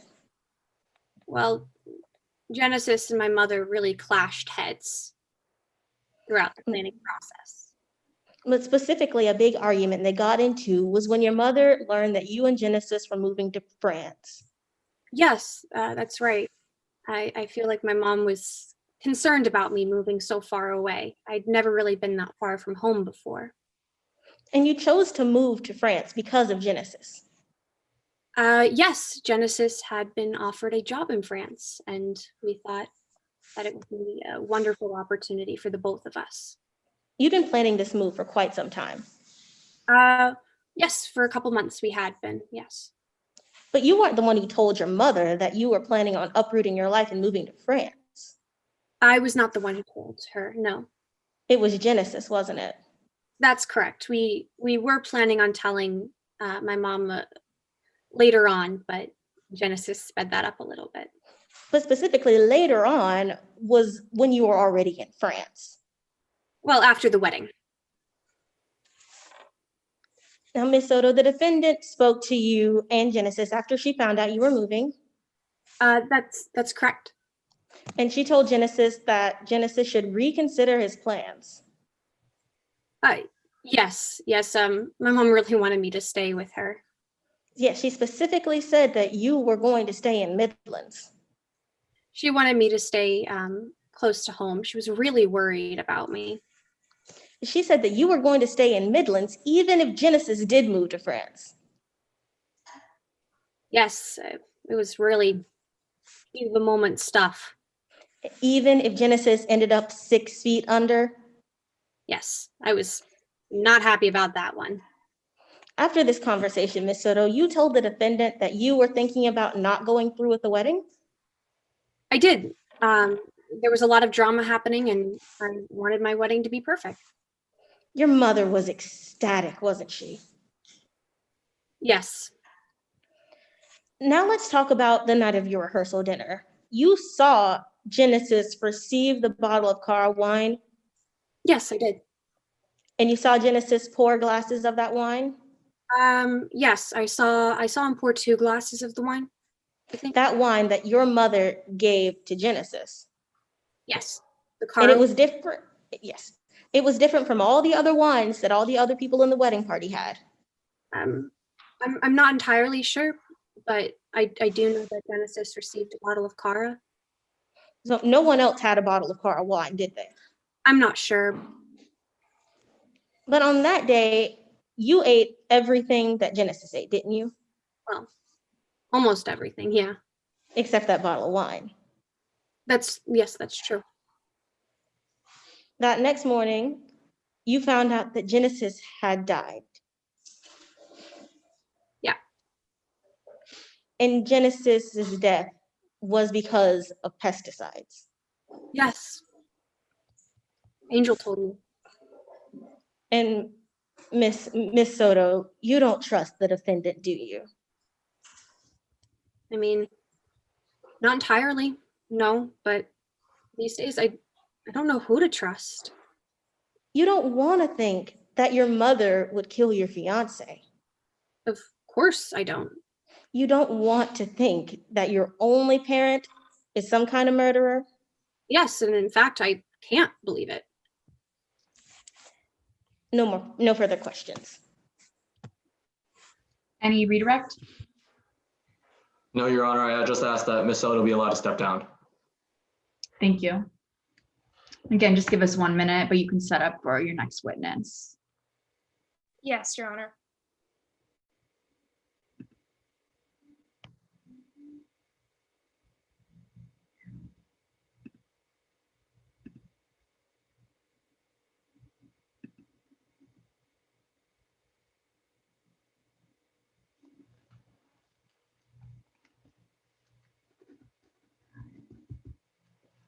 Whenever you're ready. Yes, Your Honor. Good afternoon. Please introduce yourself to the jury. Hello, I'm Blair Osborne. What do you do for a living, Mr. Osborne? Well, I used to coach the New Zealand Breakers. I was actually one of the youngest coaches in New Zealand basketball history, but it's lonely at the top. The stress of coaching really got to me. So I put my leadership abilities and planning skills together to plan some little get-togethers, like some Sweet 16s for the Kardashian cousins, and became a professional event planner. Who do you work for? Myself, of course. I have my own company, Bliss by Blair. What kind of events do you plan? You know, the typical church basketball league banquets, naturalization ceremonies, the most exclusive bar mitzvahs, and of course, the wedding planner holy grail, weddings. Where have you planned these events? All over Midlands, from Calkins Campground to Rockadeer World, to our numerous esteemed wineries. It's really interesting that our town has two. Some interesting supply and demand there. What do you look for when you're choosing a venue? I look for a place in demand. You want it to be exclusive. The higher the rejection rate, the better. You can summarize my brand as beautiful and safe, but not cheap. Now, Mr. Osborne, did you plan Casey and Genesis's wedding? I did. It was the worst professional experience of my life. Why do you say that? Well, Harper hired me in October, but I didn't get to meet Casey and Genesis until January. It's difficult to plan a wedding without the two most important people. It's like flying your team to a scrimmage in Australia, except you don't have a pilot and you also don't have a plane. But I tried my best, and thankfully they seemed happy with my vision for the wedding. Were there any other complications in planning the wedding? Yes. Casey was completely uninvolved, and you're more likely to hit a half-court shot than get Genesis and Harper to agree on anything. They constantly tried to go behind each other's backs and take control of the wedding. How do you manage that situation? To keep the wedding on track, I wore a lot of hats. Sometimes acted like a referee, such as when Harper and Genesis clashed over the choice between Teftika and silk linens, which, by the way, are the same thing. Other times, I was a firefighter, putting out fires, such as when Genesis secretly ordered 120-inch linens that did not fit our clearly 124-inch tables. It's honestly a miracle that we made it to the rehearsal dinner. Well, let's talk about that rehearsal dinner. Where was it? It was held at Peony Estates on June 7th, 2019. What was that dinner like? More of the same. There are three constants in life: death, taxes, and Harper and Genesis fighting. Did you try to stop them from fighting? Oh, definitely. I went back to my roots and set a hard screen to try and keep them apart, all at Casey's request. But the problem surprisingly solved itself. Why do you say that? During dessert, Harper stood up in front of everyone and gave Genesis a beautiful bottle of wine as a gift. What happened next? It was a really moving moment. You know, I'm man enough to admit that I teared up a little bit. Even though I had it on my schedule that Harper was going to give everyone a gift, I didn't expect it to be so genuine. I thought to myself, this is why I do this. How was the rest of the rehearsal? Fairly standard. People trickled in and out every now and then when they were able to escape an uncomfortable conversation with their cousins about politics or their personal life. Normal family gathering stuff. Genesis and Angel Rodriguez stayed the latest and drank until the morning. I didn't stop them. They didn't hire me to be the fun police, but I told them to drink some water. Now, Mr. Osborne, that night, did Angel Rodriguez call you to tell you about Genesis? No. All right, Mr. Osborne, let's talk about the day of the wedding. How did that day begin? Well, I arrived super early to help Sam set everything up. Harper was there, and she told me how she wanted the day to be perfect for Casey, and then how she wanted the wedding to be as wonderful as their marriage would be. What did you say? Well, I detected that Harper needed one of my famous pep talks, and I don't break them out often, but I told her when you're in the fourth quarter, you got to keep your eyes on the prize. She seemed really, excited for the wedding. I think my pep talk helped, and we went to go find Genesis.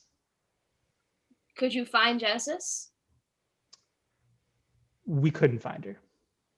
Well, how did Harper react? She said that if Genesis is throwing up in some gutter somewhere, I'll never let Genesis hear the end of it. Harper seemed super pissed that she was missing. Were you ever able to find Genesis? No, unfortunately not. Genesis didn't respond to any of my text or calls. Mr. Osborne, did you ever find out what happened to Genesis? Yeah, a little while later, Angel told us that Genesis had fallen into a coma. Everyone in the room, Casey, Harper, and myself, were inconsolable. It hit everyone like a truck. Now, before the morning of the wedding, who was the last person that you saw Genesis with? Angel Rodriguez. Thank you, Mr. Osborne. I have no further questions. Just one moment, Miss Cameron, while we fill these out.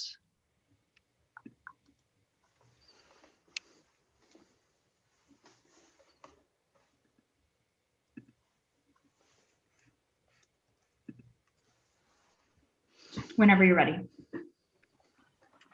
Mr. Osborne, it was the defendant who first reached out to you about Casey and Genesis's wedding in October of 2018, correct? I'm sorry, are you referring to Harper? Yes. Yeah, Harper was the one who contacted me. In fact, Casey and Genesis did not even know that the defendant reached out to you, correct? I don't know what they knew, but I was under the understanding that I wasn't supposed to tell them that I was working on it initially. Yes, because Harper paid you an extra 15% to be discreet and not tell Casey, correct? I think the understanding was for me not to tell Genesis either. So that's a yes to my question? Certainly. And the defendant paid you in total $22,280 to plan her daughter's wedding, correct? I don't have the numbers up ahead of me, but I have no reason to believe that you're wrong. So that sounds about right. And you have actually hosted 83 events at Peony Estates before, correct? Yeah, I've hosted events there for the past 5 years. It's a really beautiful place. So you first met Genesis and Casey in January of 2019. Correct. And Genesis and Harper were constantly giving you different information about the wedding. Oh, it was worse than that. They were trying to take control of the wedding. It wasn't information. As a wedding planner, I'm kind of the action agent. They tell me what to do, I get stuff done. So they weren't just giving me information, they were giving me conflicting assignments.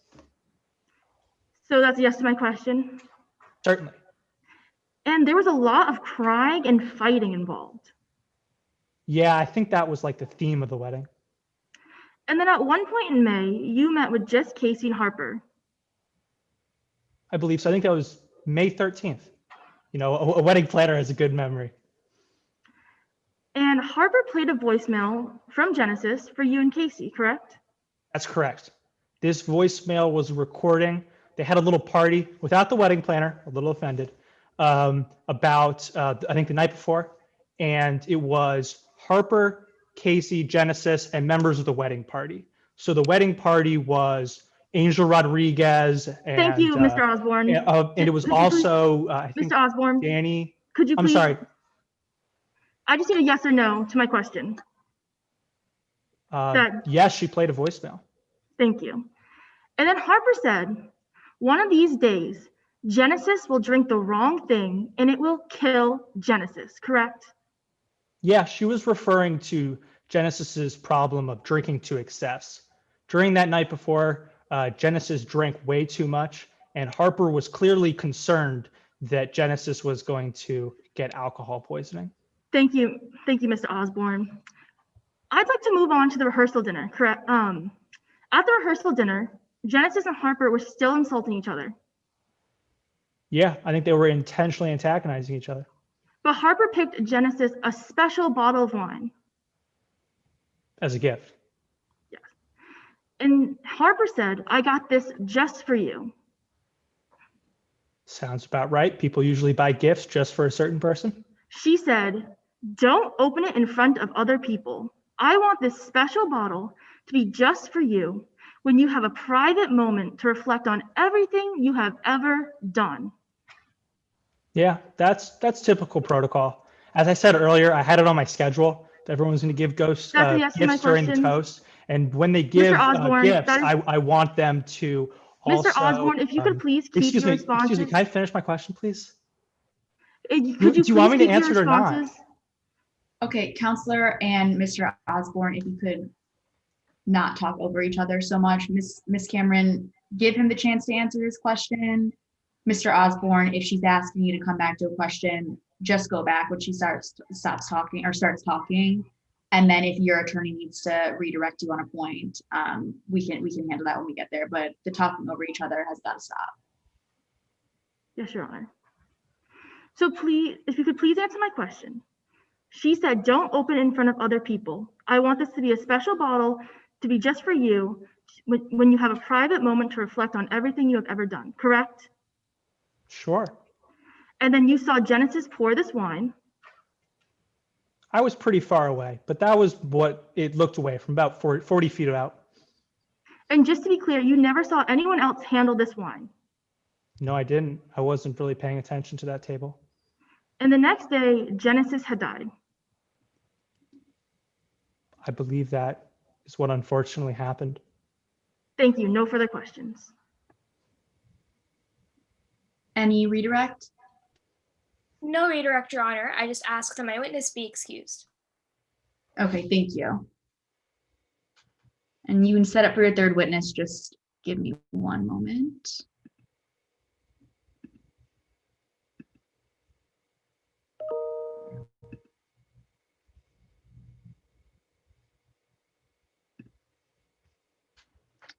Okay, defense, whenever you're ready for your final witness. The plaintiff calls Harper Martini. Good evening, Miss Martini. Please introduce yourself to the members of the jury. Hi, I'm Harper Martini. Now, you've been with us in trial the whole time today, so I'm just going to ask you the question that's on everyone's mind. Did you poison your son-in-law, Genesis Petrillo? No, of course not. I would never do something like that, especially not if it would hurt Casey. Could you tell us about yourself, Miss Martini? Yes. I'm a business owner. I own Peony Estates, which is my winery. My parents and grandparents owned a winery back in California, so winemaking is basically in my blood. Peony Estates is like my second baby. My first baby being my child, Casey. Can you tell us about Casey? Casey is my everything. My husband, Marco, and I fell in love in a winery in Argentina. And after we got married, we had this big plan to open our own winery together. But unfortunately, he passed away in a car accident before we ever got back to Midlands. But that's when I had Casey.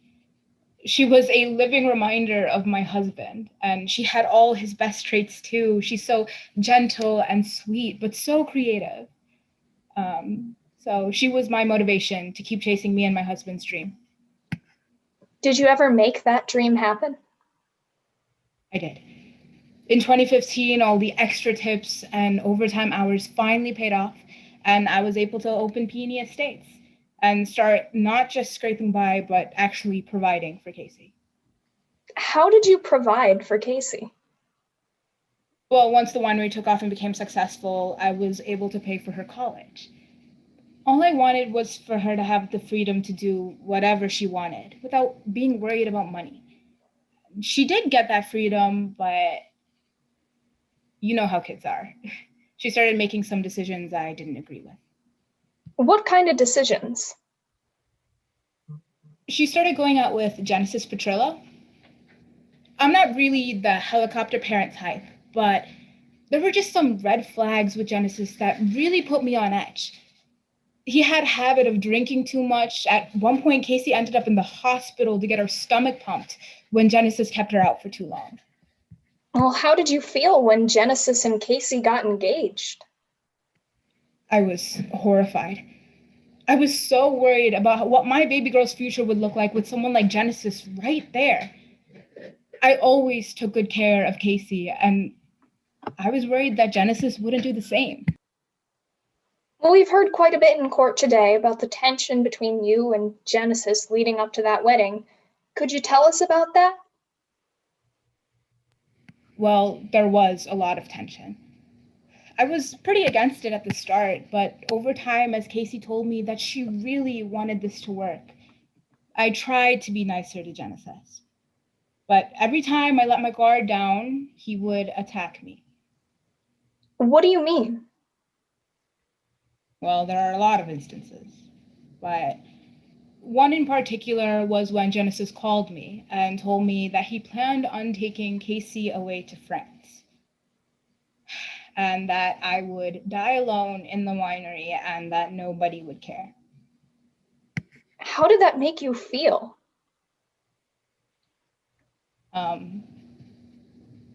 That made me feel so sad.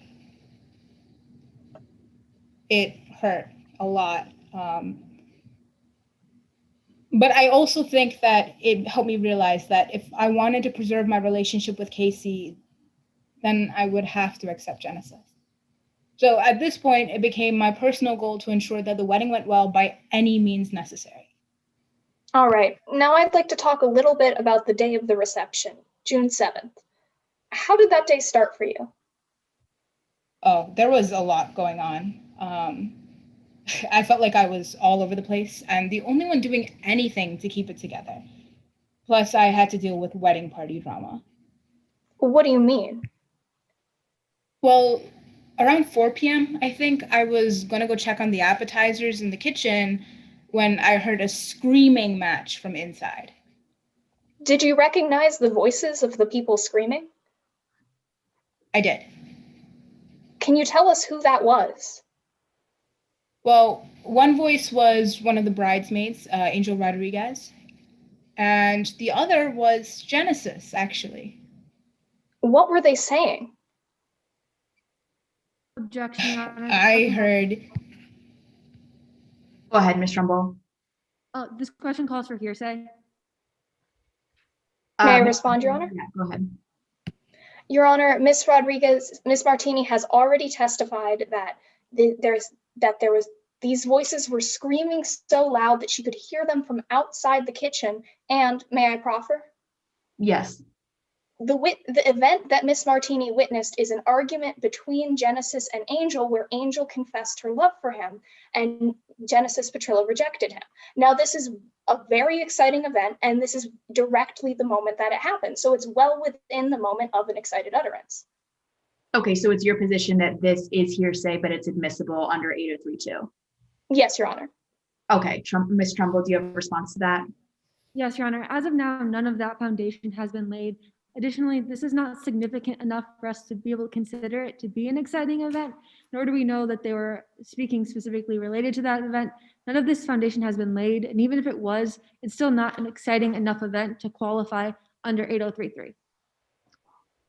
Ms. Swenson, I tend to agree. Are you able to lay any, before I ask you to lay more foundation, are you able to lay any foundation through Ms. Martini as to like how these two people, Genesis and Rodriguez, were acting or what they looked like during this conversation? I would be happy to lay that foundation. Okay, go ahead. So sustained for now, and then we'll, Ms. Trumbull, feel free to re-object before the statement is admitted if you don't think there's been enough foundation for the excited utterance. Yes, Your Honor. Ms. Martini, can you describe the conversation between Genesis and Angel and how they were acting? Yes. So before I was going to go into the kitchen, but I didn't go. I just kind of peeked in through the window because of the screaming that I heard.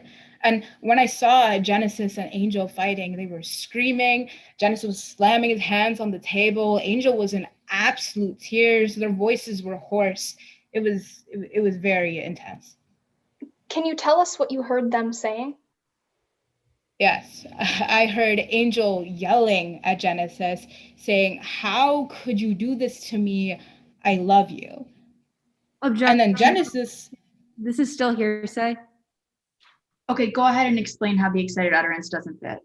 So we've heard that they are in an excited state, but in order for it to be an excited utterance, it has to be because of a specific event or condition, and the foundation for that event or condition has not been laid yet. Ms. Swenson, response?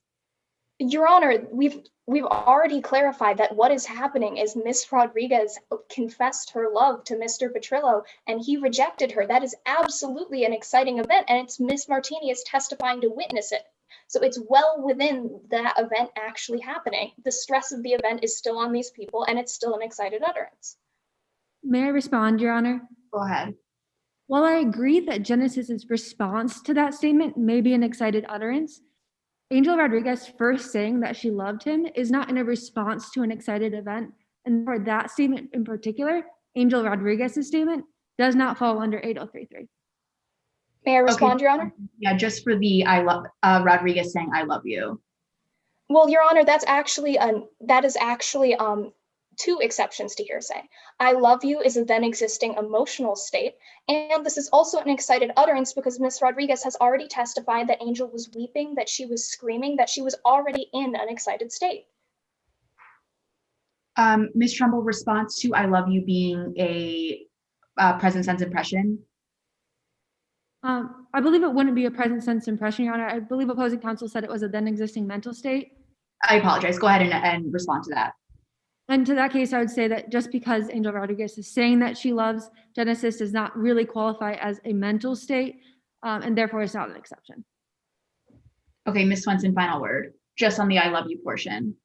Your Honor, not only have we clarified that this is an excited utterance, we have also clarified that the emotional state that Miss Rodriguez was under is being expressed here. She is saying that she loves him. That's an emotion.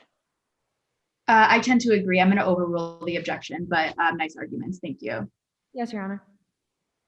One more time, Miss Martini, could you tell us what you heard Angel say? Yeah, I heard Angel yelling at Genesis saying, "How could you do this to me? I love you." And Genesis was equally as enraged and said, "I'm marrying the love of my life, and nothing you do will change that." Did Angel say anything after that? Well, after that, she stormed out of the kitchen and ran right into me. And she looked horrified, which if I had just loudly confessed my love in front of my lover's future mother-in-law, I'd be horrified too. But she just ran around me and I heard her say, "I will stop this wedding." How did that affect your opinion of Genesis? Honestly, I think that it would be a moment of clarity for me. I mean, I was shocked, obviously, by everything, but in that moment, it was nice to see that Genesis would be loyal to Casey. How did Angel behave the rest of the night? The girl didn't really seem to be able to get over it. Angel was really adamant that Casey and Genesis sit with her and the rest of the wedding party rather than at the sweetheart table that Blair had set up right in the center. And she was still super attached to Genesis. Objection, Your Honor. Speculation as to whether or not Angel was attached to Genesis. May I respond, Your Honor? Your Honor, I believe the witness meant that she was very close to Genesis physically, and she's not delving into Angel's emotional state at that time. The witness just means that physically, Miss Rodriguez was very attached to Genesis. I'm going to sustain the objection and strike that testimony. If you want to get into the physical closeness, you can, but as of now, I think it's speculation. Miss Rodriguez, Miss Martini, you just told us that Angel moved tables to sit next to Genesis. Could you tell us any more about that? Yeah, she was sitting right next to him, and she made plenty of runs to the bar to get him drinks, which made me feel a little weird as the bride's mom. And even after Casey went upstairs to sleep, Angel was still sticking really close to Genesis's side. I don't know why she couldn't take the hint. Did you ever say anything to Casey about Angel? No. The last thing I wanted to do was stress her out about some bridesmaids drama on the day of her wedding. And believe it or not, I trusted Genesis to handle it. Do you know what happened between Genesis Petrillo and Angel Rodriguez after you went to bed? No. The next time I saw Angel was early the next morning when she came to tell us what had happened to Genesis. Could you describe Angel during that interaction? She looked even more upset than the night before. She was weeping, shaking, her entire face looked really pale. And she ran into Casey's room where I was helping Casey get dressed, and she just started rambling. What did she say? She said something like, "I'm sorry. I didn't mean to." Genesis has... Hold on, sorry, Ms. Trumbull, your objection? Is to hearsay again, Your Honor. Response. Your Honor, again, these statements are an excited utterance. Miss Martini has testified that Miss Rodriguez was even more upset than the night before, that she was weeping, that she was shaking, that her face was pale, and that she was wearing her clothes from the nights before. Your Honor, she is clearly still under the stress of an exciting event, and therefore these statements are not hearsay. And what do you think that exciting event is? The exciting event is Genesis Petrillo falling into a coma and becoming sick. Okay, Ms. Trumbull, response? Yes, Your Honor. From what the witness had started saying, the statements were not in reference to that exciting event, and so therefore it does not qualify as an exciting utterance. I agree. So I'll sustain the objection, and then if you want to rearrange the testimony, I think you can do it, but you'll have to do that with Ms. Martini. Okay. Move to strike, Your Honor. Yes, granted.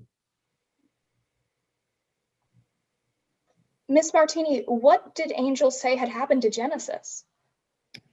She said that Genesis had pesticide poisoning. I didn't really get a lot of time to think about it in that moment. I was just trying to process Casey's reaction. When did you find out that Genesis Petrillo died? When Angel called me. How did you react? I was horrified. I may not have liked Genesis, but he did not deserve to die. And even more than that, I watched Casey, the one person I love most in this world, lose someone she loved so much. And losing the love of my life was one of the most painful things I've ever endured. Objection. This is more prejudicial than it is probative. Can you explain? Yes, Your Honor. The witness stating how she felt about Genesis dying is more prejudicial than probative, especially referencing it to her own experience of death with her husband. This is used to inflame the passions of the jury and is not probative in today's case. May I respond, Your Honor? Mm-hmm. First of all, the bar is substantially more prejudicial than probative, meaning that Miss Trumbull has to prove that it is substantially more prejudicial to the jury than its probative value.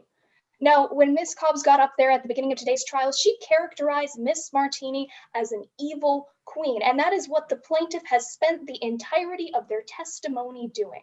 Now, we are more than allowed to humanize this witness, and that is the probative value of this testimony. I agree. I'm going to overrule the objection. Yes, Your Honor. Miss Martini, how did you react to Genesis's death? Like I said, I was horrified. I love Casey so much, and watching her suffer like that was so terrible. I would do anything. I would give anything to keep my kid from ever feeling that type of heartbreak. Losing the love of my life was one of the most painful things I've ever endured, and I would never want Casey to go through something like that. But there was nothing I could do. Thank you, Miss Martini. Nothing further. Okay, Ms. Trumbull, just one moment. Yes, Your Honor.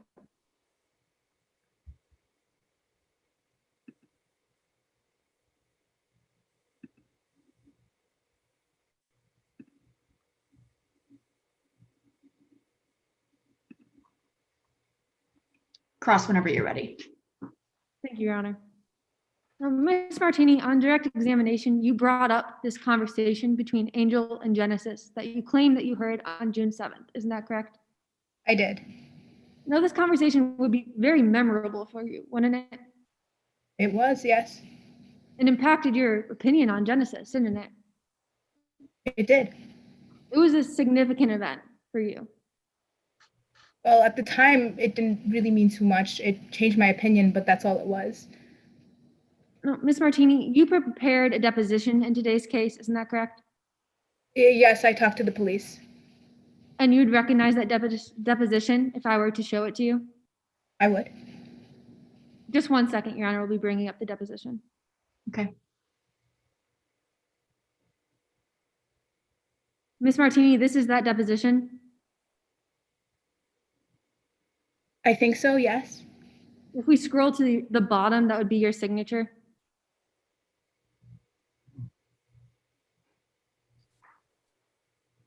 Or your name at the bottom. Yes. If we scroll back up to line 259,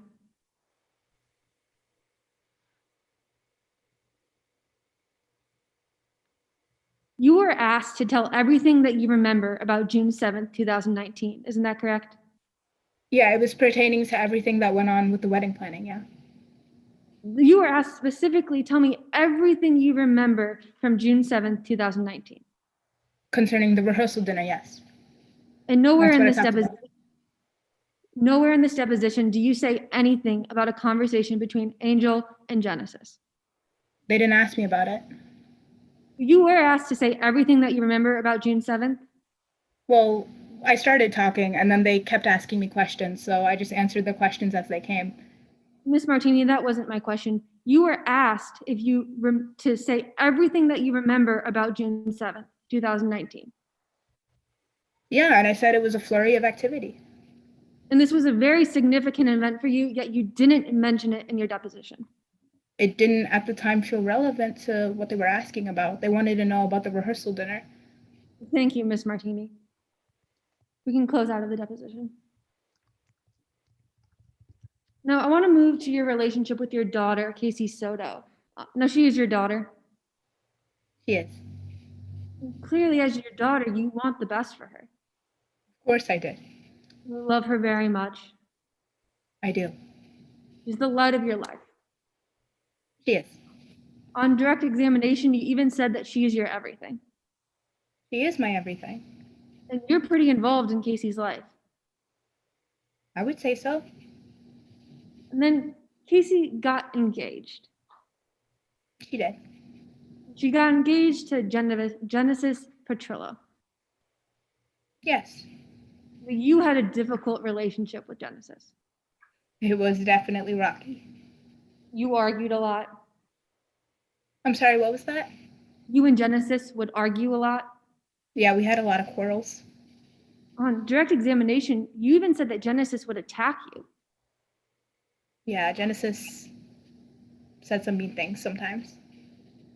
He was critical of your winery. At times, yeah, And now you started this winery yourself. I did. This winery is how you make money. It is. You're proud of your winery. Of course, it's like my second baby. So it hurt when Genesis was critical of your winery. Well, of course it would hurt, no matter who was critical of it. I take a lot of pride in what I do. But Genesis being critical of your winery wasn't your only problem, was it? I'm sorry, what do you mean? That wasn't your only problem with Genesis, that he was critical of your winery? No, I don't think so. He said some mean things, which was the bigger problem. Genesis left you a voicemail on May 12th, 2019. Isn't that correct? He did. And you'd recognize that voicemail if I showed it to you? I would. Your Honor, we're going to be presenting Exhibit 8. It's already been admitted into evidence. Ms. Martini, this is that voicemail, isn't that correct? It is. And in this voicemail, Genesis says that he's going to be taking Casey and your future grandkids away from you and that you will never see them again. He did say that. Genesis says that you will die alone at that place and no one will care. Yeah, he did. And that hurt, didn't it? Yeah. It hurt that Genesis was threatening to take your daughter and your grandchildren away from you so that you can never see them again. Yeah, it really hurt. Now, I want to talk specifically about what happened on June 7th, 2019. Now, you went to bed at around 10:30. I did. Then you received a call at 2:30 from Angel or from someone in the wedding party was in a coma. One of my workers called me, yeah. And immediately you assumed that that person was Genesis. That was my biggest fear. And even though you assumed it was Genesis, you didn't go immediately to Casey, did you? Well, I had no real reason to. I didn't want to worry her about bridesmaids drama. I definitely didn't want to worry her about a suspicion I had. So instead, at 2:30 in the morning, you went to Genesis's room.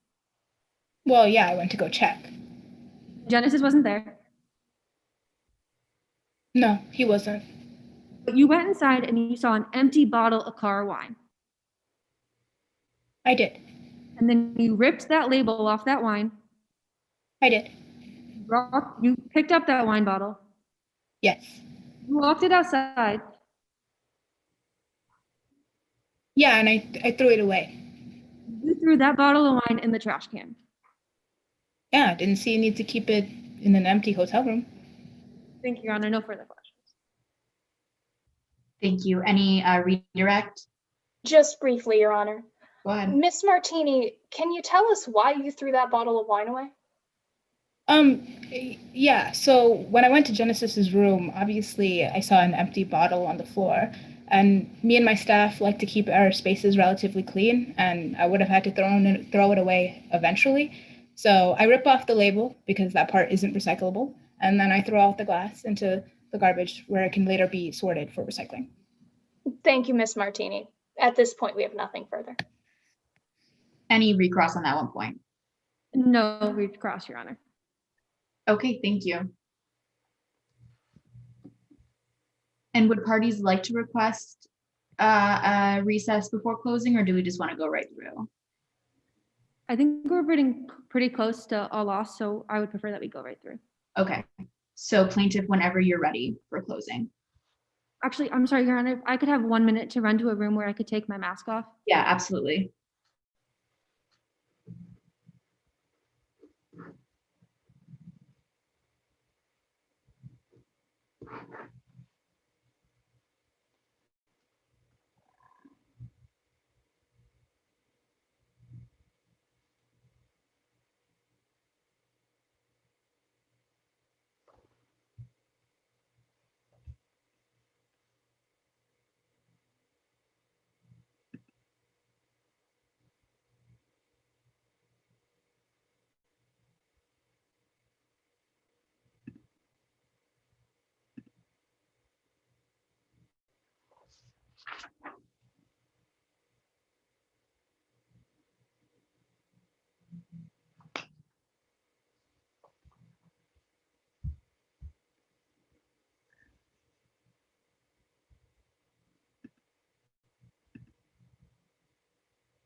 Sorry about that, Your Honor. I'm ready whenever you are.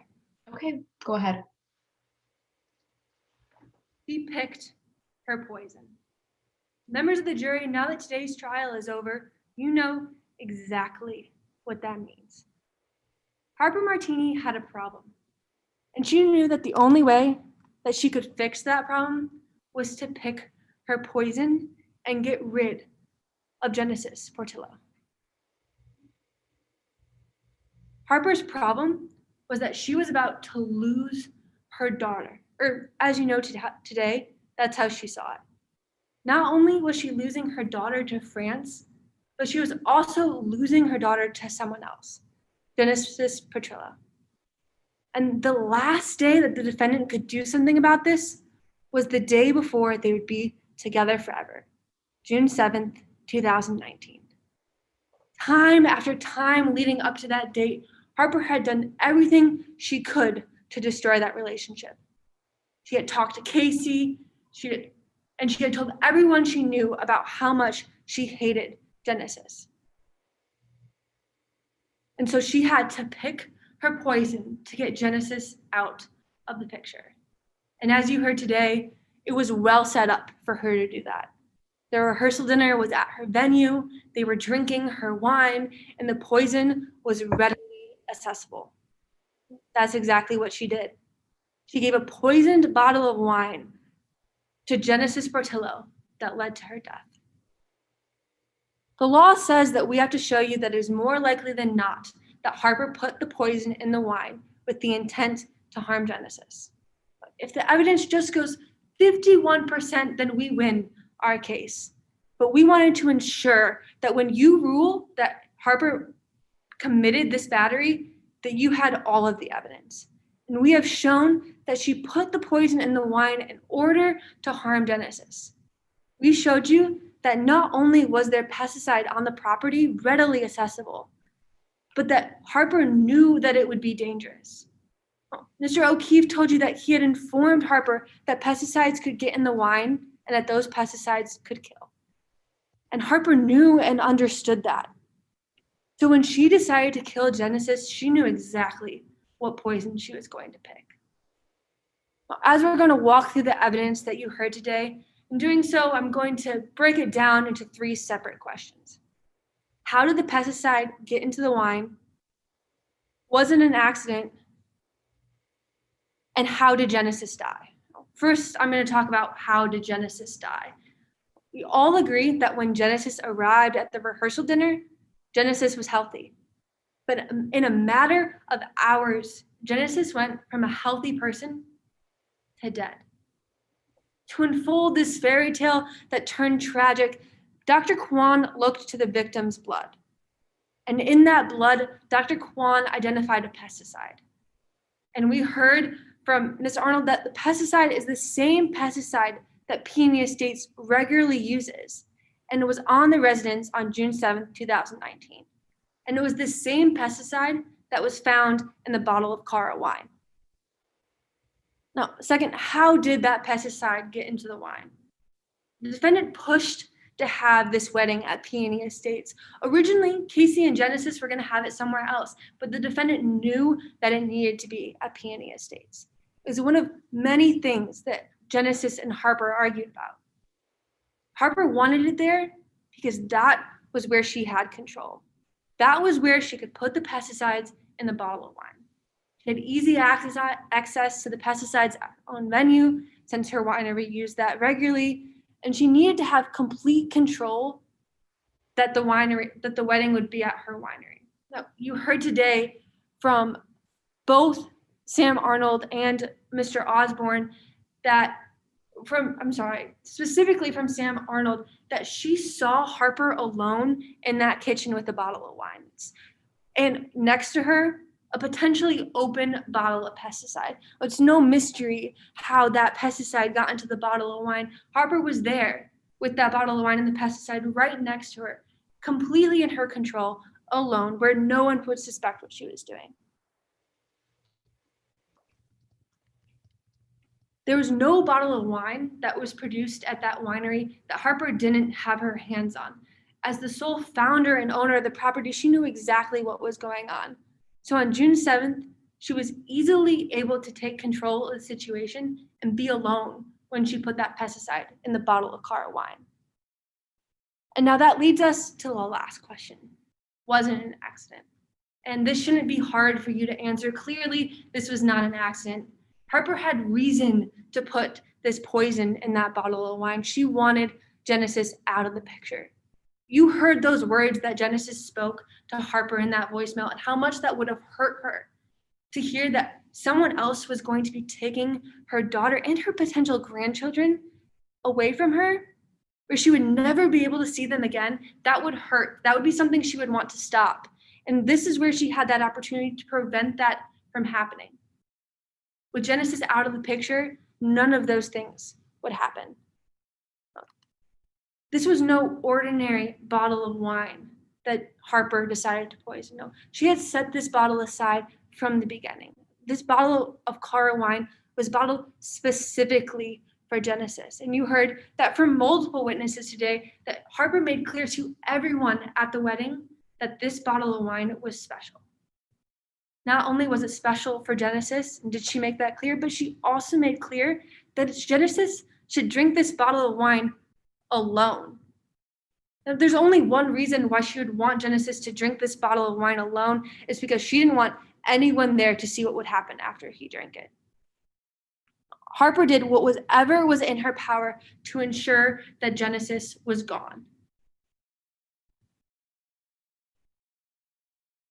Ladies and gentlemen of the jury, now that you've heard all the evidence and seen all the facts, it's clear that Harper picked her poison.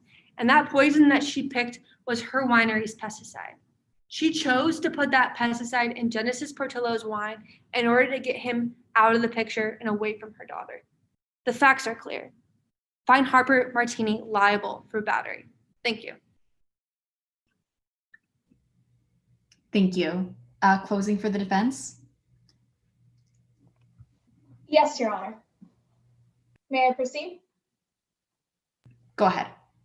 They told you about the tragedy, but they ignored the truth. On June 9th, 2019, Genesis Petrillo died of pesticide poisoning on the morning of what was supposed to be the happiest day of his life.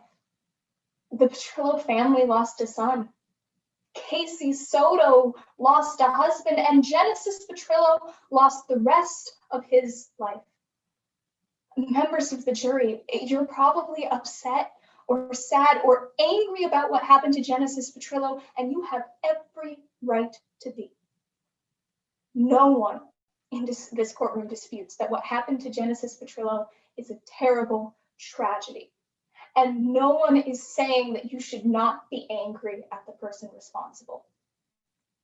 But what the plaintiff has asked you to do today is to take that anger, take that rage, and point it right at the first person that you can find. They're asking you to say that because Harper and Genesis didn't always get along, because they had a couple of fights, that Harper must be the one responsible. Well, to ask you to do that, members of the jury, they need more than just that tragedy. They need the truth. They need facts. They need evidence. They need to do the work that it takes to prove it to you, not tell you fairy tales. Today, that's all they did. Now, today, the plaintiff just had 2.5 hours to prove to you, by standards of preponderance of the evidence, just that it's more likely than not, that Harper Martini intentionally put those pesticides in that wine.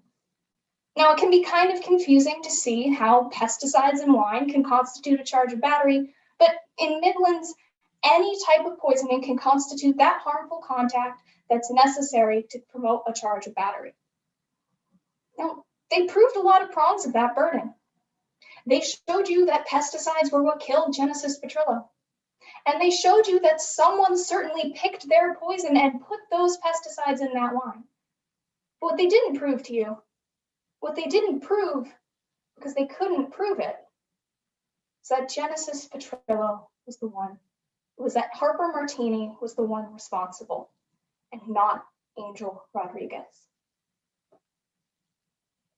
Now, you didn't get the chance to talk to Miss Rodriguez today, but that's okay because her actions speak far louder than her words ever could. You heard today that from Blair Osborne that Angel Rodriguez had every opportunity to commit this crime because on June 9th, 2019, she spent that whole evening as close as she could get to Genesis Petrillo. More than opportunity, we know she had motive because you heard today from Harper Martini the kind of woman that Angel Rodriguez was on June 9th, 2019. You heard that she was desperate, angry, that she had just been rejected by the man she loved, and in her own words, would do anything to stop that wedding from happening. But beyond motive or opportunity, which was all the plaintiff could give you today, we know that Angel Rodriguez is responsible for this crime because on June 9th, 2019, she slipped up. You heard today from Harper Martini that when Angel Rodriguez came back from that hospital, before Dr. Kwan had ever done that autopsy, before he had ever done the tests to know for sure that there were pesticides in Genesis Petrillo's bloodstream, Angel Rodriguez had said that pesticides were what had killed Genesis Petrillo. Members of the jury, at that moment in time, the only person who could have known what killed Genesis Petrillo was the person who killed him herself, Angel Rodriguez. And today, we didn't ask you to take Harper Martini's word from it. You heard today from Casey Soto that she only remembers 3 words from the moment that that Angel Rodriguez told her the love of her life was in the hospital. Genesis, coma, and pesticides. That's knowledge, members of the jury. Angel Rodriguez knew exactly what killed Genesis Petrillo because Angel Rodriguez was the one who killed him. But beyond that, members of the jury, we know that Harper Martini isn't responsible because the story the plaintiff told you just doesn't make sense with the facts that you were given. I mean, if you really believe that today is about some evil queen who wanted to get back at her son-in-law by any means necessary, and that's why she put those pesticides in that bottle with the intent to kill him, well, members of the jury, that would be murder. And when there's a murder, well, we don't sit here in court and talk about whether or not the accused murderer is liable. No, we decide whether or not they're guilty of committing a crime. But today, there was no police report, there was no forensic evidence, no officer of the law got up on your screen and testified to you. And that's because the police did investigate today's case. They looked into Harper Martini and that bottle and everything the plaintiff wanted you to pay so much attention to, and they couldn't find anything. The plaintiff wants you to believe that they have more compelling evidence than a police investigation would provide. When of the 3 witnesses they called, not a one of them was there when Genesis Petrillo drank from that bottle. Members of the jury, that just doesn't make sense. And beyond that, members of the jury, think about the woman you saw today. Was Harper Martini an evil queen? When she told you that she loved Casey, that while her relationship with Genesis was hard, but she forgave him, does that seem like a woman who would lash out in a blind rage to kill her son-in-law? Miss Cobb was right to say that the plaintiff's story is like a fairy tale. They're both fiction. Look, today's case, a terrible thing happened. A young person's life was cut short, and you can and should be angry. But the plaintiff's asking you to take that rage and point it at a person who never did anything wrong. that'll be just another tragedy. So see past their fairy tales, see past their tragedy. Follow the truth. Find Harper Martini not liable. Thank you. Thank you. Is there a rebuttal? Yes, Your Honor. Okay. May I proceed? Yes, I don't know if you saw the message, but you have 5 seconds left. That's not the time that I have left. Okay, I was gonna ask if someone, okay. I mean, I have that she has around 2 minutes left.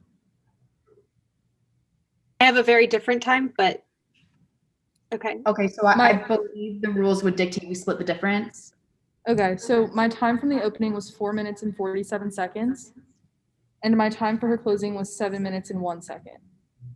My time for the open was 5 minutes, and the time for the closing was 6 minutes and 55 seconds.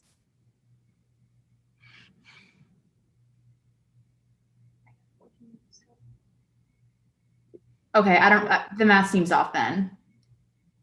Right? I mean, believe so there's 14 minutes total. It's 14 minutes. I thought it was 12. It is 12 minutes after changes. They changed it this year. With the new online format, the times have been truncated. Okay, that's fine, Your Honor. I can waive the. well, you can have I'll give you a minute. Can I have a minute? That'd be great. Yeah, because typically the rules, as I understand them, if there's a dispute, she says 2 minutes, she says almost 0, we'll split the difference and we'll do 1 minute. I'll make it quick, Your Honor. May I proceed? Yes. Your Honor, the defense has just gotten before you and asked you to entertain this idea that Angel Rodriguez could have possibly done this, but they missed a couple of points. First, we heard nothing about Angel how she could have possibly had access to this pesticide that would have been used to poison. And lastly, the only evidence that we heard to support any kind of motive was from the defendant. And that was a statement that contradicted her own deposition. So, Your Honor, there's no evidence to suggest that Angel Rodriguez could have possibly done this. The Harper Martini is liable and fined or such. Thank you. Thank you.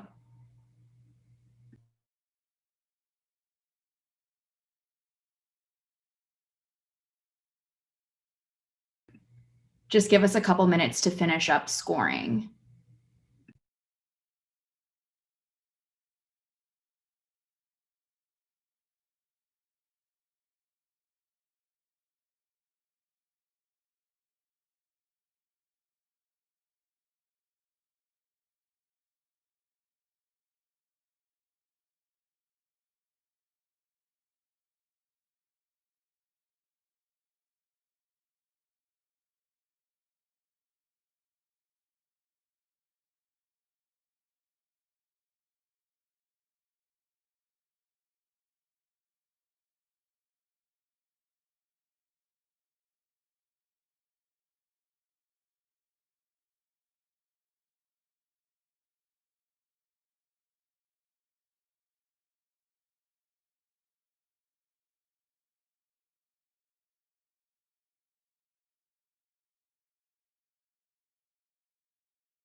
Chase, are you finished with your ballot?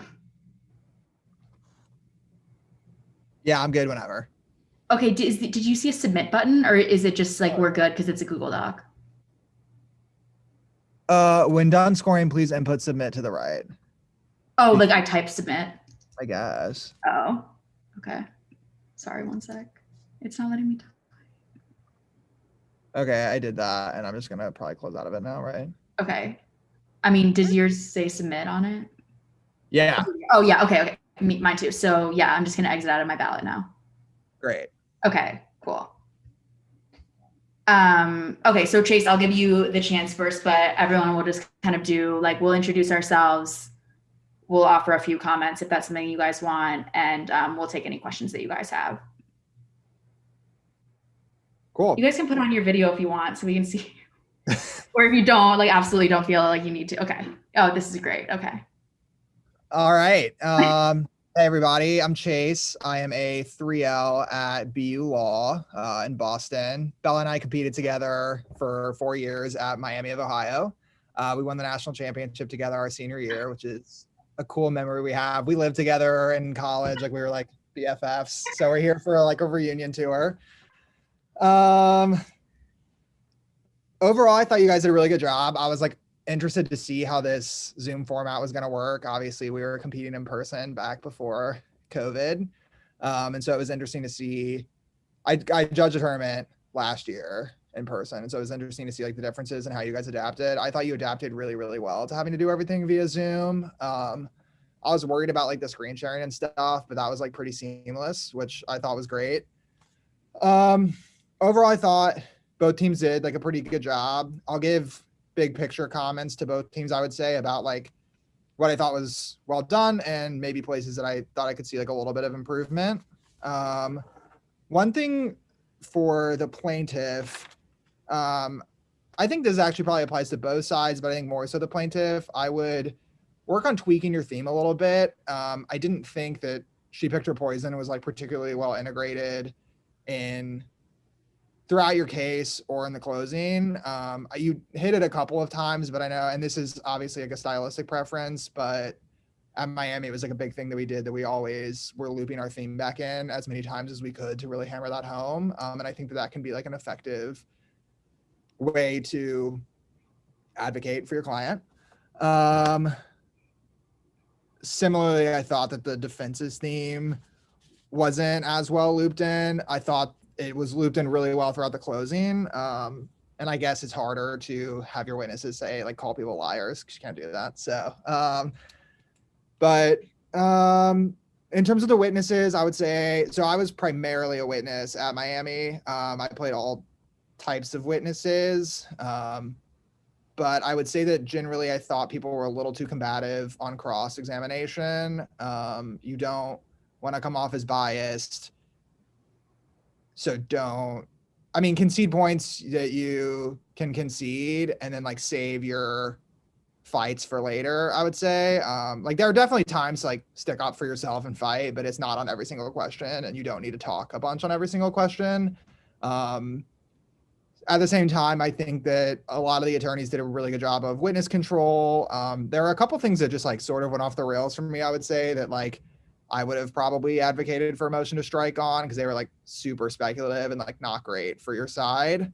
One last thing I would say, there was like it was generally light on objections. I don't know if that's because of the Zoom thing, because there just wasn't a lot to object to. I mean, like I know a lot of the exhibits just sort of like fly on in this year, which is strange to me. So there's not as much to object to, but I would say like, if you can find other places to lodge intelligent objections, I would look for those. But overall, you guys are in really good shape for October. Like you guys are so early on in the season. So great job. Yeah, I'll agree with pretty much everything Chase said. The benefits of us being on the same team is we were taught very similarly. So, and like you said, he was a witness. I was very much primarily an attorney, an opening attorney. So I'll kind of focus my comments more to attorneys. And yeah, I think my first thing has to do with like the virtual format, and that's witness control. You want to save talking over the witness that you're crossing or talking over the attorney who's crossing you. You definitely like don't want to resort to that in person either, but I think primarily in Zoom, where it's like it literally becomes this like echo chamber of like everyone talking and you can really only hear to whatever. My point is, the first method of witness control should not be talking over your witness. Like Chase said, you can motion to strike. Like that was my, like if that was my favorite one, is like if they said yes, blah, blah, blah, blah, blah, blah, sit there, listen. Your Honor, motion to strike everything after yes is non-responsive to my question. Like that, I didn't ask that. So it's like there are other ways that you can, and obviously defer to your coaches on all of this. Like they might be listening to me being like, don't ever do that. But that's something that you can have in your toolbox, and also just like bringing you back to my question. And then if you keep doing that and they keep blatantly saying more, then you go to the judge and, or then you have more to stand on when you go to the judge and say, well, I talked over them because they keep telling me more information than I asked for. Like you want to be able to have a little bit more. You have to like earn that a little bit. And then, yeah, like Chase said, I wanted more objections. There weren't a bunch of times where I was like, oh my gosh, no one's objecting and this is so objectionable, but there definitely were missed opportunities. Also, don't be afraid to renew the objection. If I say, yeah, over or sustained for now until, you know, the foundation is laid, they ask a couple what sound like good foundation questions and then just move on. Like, don't let them just do that. If you still don't think the foundation is good enough or you still don't think it satisfies the rule, like, please renew the objection. I think it's one of like the most effective ways you can advocate for your case and for your witness. Like really hold the other side to complying with the rules of evidence. And then, yeah, like my final point is just like the greater advocacy point is like, be more, like just do more. Like witnesses have bigger personalities, like make yourself more interesting. Attorneys, like assert yourself more by objecting more or renewing objections and really like protecting your witness. I like when attorneys come in and say, excuse me, can you please stop interrupting my witness on cross? Like that's called protection and your witness will appreciate that too, because there's nothing really that they can do. Yeah. So other than that, good work. I couldn't imagine doing this virtually. So you guys are really hanging in there. And I'm really glad I got to judge you guys. So thank you. Thank you so much. Oh, sorry. Do you guys have anything for us? Okay. Sorry, what were you saying, Casey? Or your name's not Casey, that's your witness. Yeah, no, my name's Emerson, but I was just thanking you guys for judging. You're welcome. And Zoe, did you have a question? Yeah, like yeah, so the impeachment, how do I make that not happen in general? Like what should I have done better? I know that just like went south and I didn't know. I was just like trying to get through it. So I tend to agree. My thought on that impeachment in general was like, ugh, but like no one like won or lost it. Cause it's like, okay, so she was saying, oh, I don't know if it was open. It could have been. And then the affidavit says absolutely nothing about opened or closed or anything. So I don't know what I would have done differently. You were asking in here, you don't say you didn't know if it was open. Your question, in my opinion, should have been like, you didn't write in here that it was open. No? So you didn't swear under oath that canister was open? Okay, that answers my question. Moving on. Okay. Gotcha. I do think though, like, I think the tricky part there is that you had sort of like a big deal had been made about whether it was or was not open. And so then it was tough to not go for the impeachment when I don't think it was necessarily an impeachable point. And so that's what's tough about it. Like, and I think generally impeachments by omission are way more difficult and they're way easier to wiggle out of as a witness. I thought the impeachment by omission of the defendant was a little bit more successful only because you had made a bigger deal about the fact that it like was an important conversation. It was something that they would have remembered and it was something that they would have told the police, which is interesting because I think generally you'll fare better trying to impeach on an affidavit than you will on a deposition because they're only responding to questions. But like I said, I mean, I don't have great advice for you for how you could have not gone for the impeachment because like there had been already so much back and forth. You were like, all right, I guess I better just like stick it to him. So it was just like, well, we're here now. So right. So Zoe, like in hindsight now, so you know you got the asked and answered and it was like, well, she said she doesn't know. She doesn't know. Maybe you could have just foregone the impeachment altogether and say, under oath, can you tell the members of this jury that the canister was open? Okay. And then that would have given you maybe more grounds to impeach. If she was like, yeah, I mean, it was open. That would have been a blatant, like. Okay. Gotcha. Thank you. Yeah. Anything else, guys?